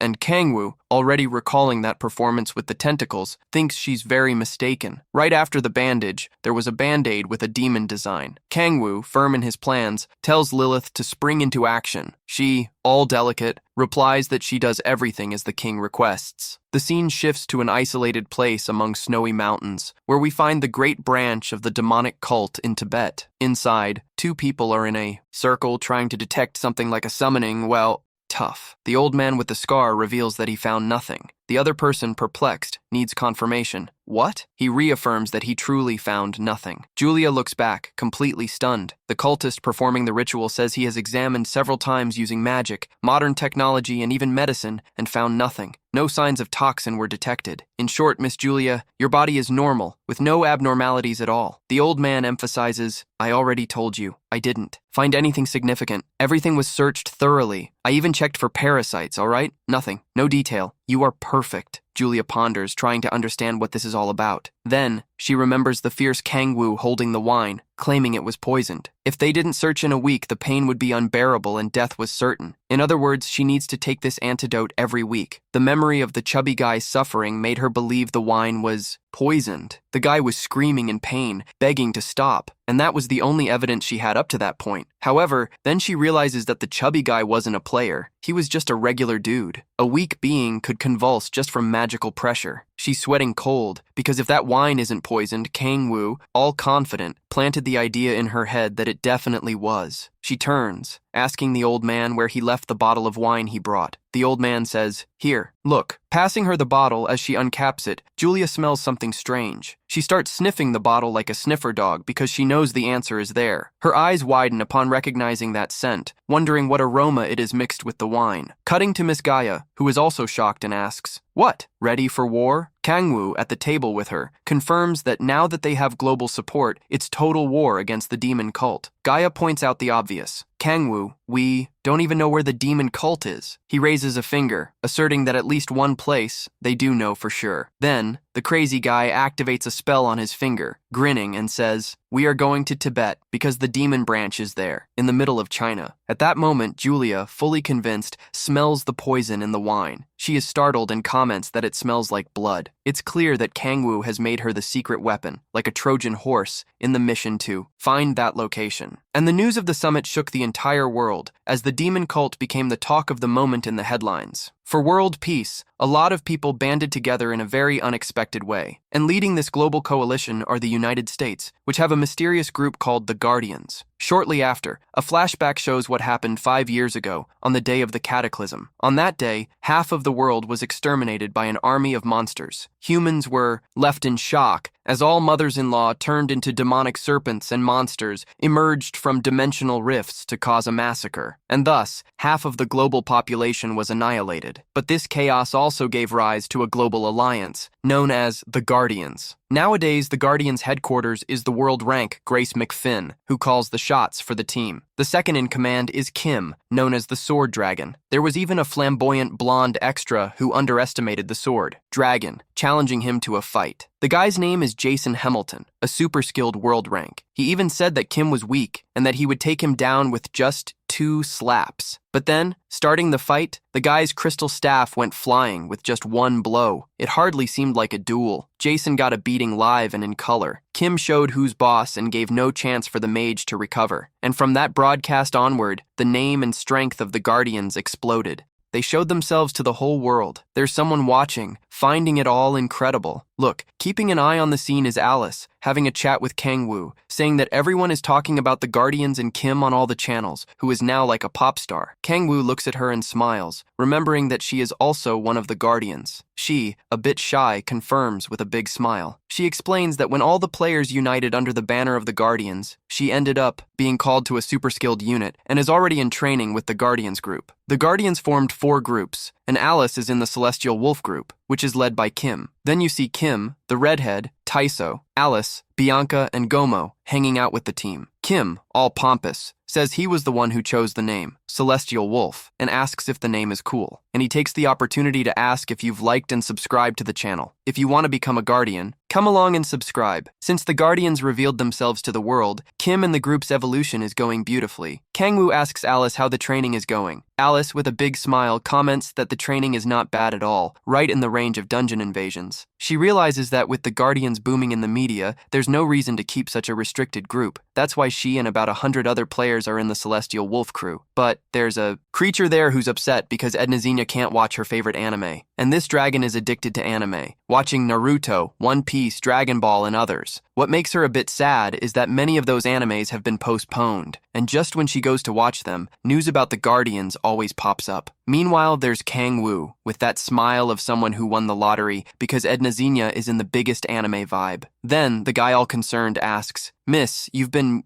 acting strange lately. What's going on?" Gaia slows down and realizes that in fact, the talk isn't with Edna Xenia, who is just furious about the animes she missed. So, Gaia, with a big smile, responds, "No, Kangwoo, it's all good. It's just that Grace and Kim have been gone for a long time, and I can't relax while they're fighting the demon cult in this mess." Kangwoo tells her to relax if possible, because soon enough they will be brawling with the demon cult. He mentions that Gaia is living at his place now. When they announced the Guardians, Grace was introduced as the leader, and then Gaia stayed with them. The people decided to hide the existence of Gaia and Kangwoo, since strong Kangwoo is the strongest of the crew. And poor Gaia, she's weak. She's the weak point of the Guardians. They camouflaged the maximum strength and fragility of the team. Therefore, Gaia moved into Kangwoo's house to be protected. Then, with Edna Xenia in her lap, she asks, "Mr. Kangwoo, by the way, what did you think about the demon cult branch over there in Tibet?" Kangwoo reveals that he went there a few days ago but didn't take action. He just chilled out, observing that heavy structure. As expected, the place is a mountain, packed with cultists. He estimates about 5,000 cultists around, not counting the demon folks. These guys are summoning demons like crazy, raising the level every day. Kangwoo warns that this branch in Tibet is, by far, the largest epicenter of the demon cult they've ever seen.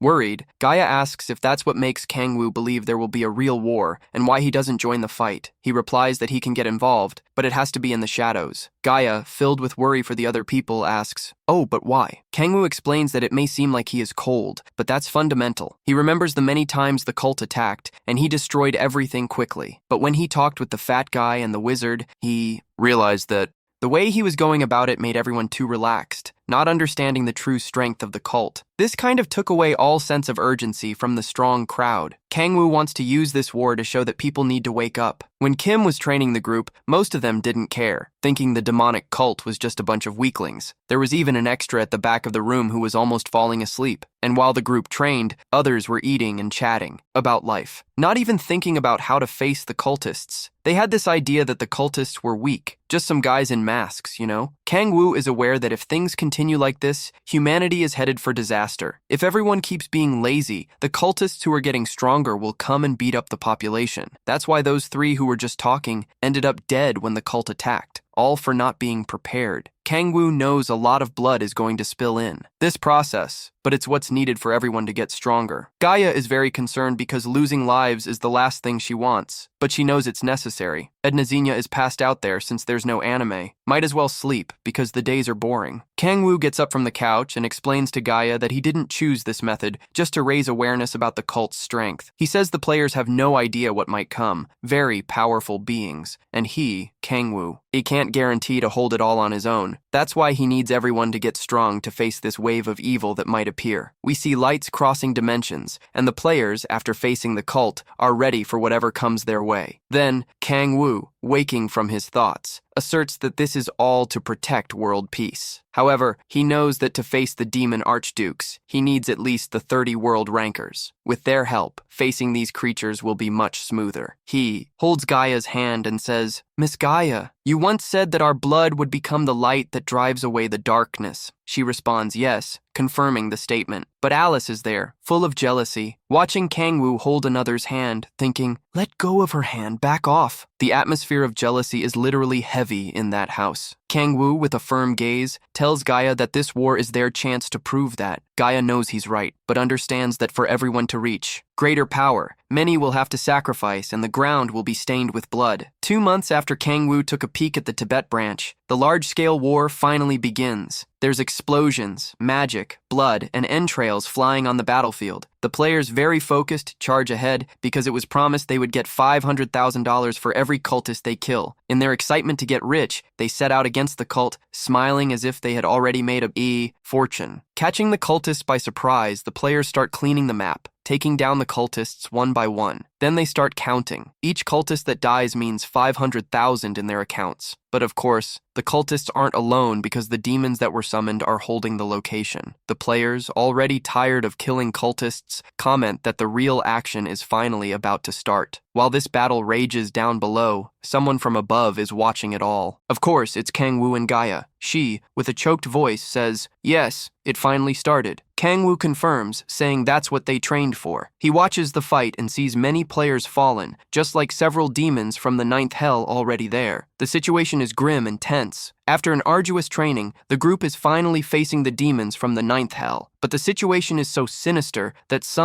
they are paying with their lives. There are talks of 10,000 players on the streets to face the demonic cult. And believe it or not, most of them are at least at their 7th awakening. But Kangwoo is not just going to sit back and watch. He wants action. So, without much fanfare, he activates a spell beneath him and it begins to spread across the ground. Kangwoo activates the authority of gluttony, and guess what? Starts devouring the bodies of the fallen demons. The battle is heating up, but he is doing his part. While the demon's blood gushes onto the ground, the nervous little mouths attack mercilessly. Kangwoo comments to Gaia that the spilled blood of the players will not be in vain. In fact, this is how they will become stronger. He also mentions that all of this is for a better future and for world peace. Look how noble. But, meanwhile, the nervous little mouths continue frantically devouring corpses by the dozen. The system alerts that the Soul Reaper trait has been activated and the passage to the depths of the demonic sea is widening. And in the meantime, Kangwoo spreads the authority everywhere, but Gaia seems to not feel anything. Kangwoo is there, all excited, saying that humanity is progressing in the fight against the cult. Then, the system sends another notification. Hey, the Soul Reaper activated again and the passage is getting wider. Got it? Kangwoo thinks he can't smile because he is sucking in power without doing anything. Meanwhile, the Yi, humans who thought it would be easy, are spilling blood and realizing that the war is brutal. One who lost an arm is thinking, if I don't die, Alice might just fix everything. But then, the realization hits, and they see that the demonic cult is a huge mess. Kangwoo, from above, observes this scene and feels sad for not being able to help. But inside, he is burning up with regret, and the nervous little mouths keep on feasting, non-stop. The Soul Reaper continues to be activated, and the passage to the depths of the core of the 10,000 demons expands, slowly, but it expands. Kangwoo, lamenting, admits that he could have cried while the nervous little mouths feast, strengthening like never before. Kangwoo is sad, with tears rolling down his face. He couldn't hold it in and laughs respectfully because, besides taking down the cult, he is strengthening himself with the bodies of demons from the 9th hell. And so, we say goodbye here. If you enjoyed it, send this continuation your way. And don't forget to leave your like, it helps the channel grow. So, give that support, alright? And for those who aren't subscribed, please subscribe. That's it. God bless you, and see you in the next video.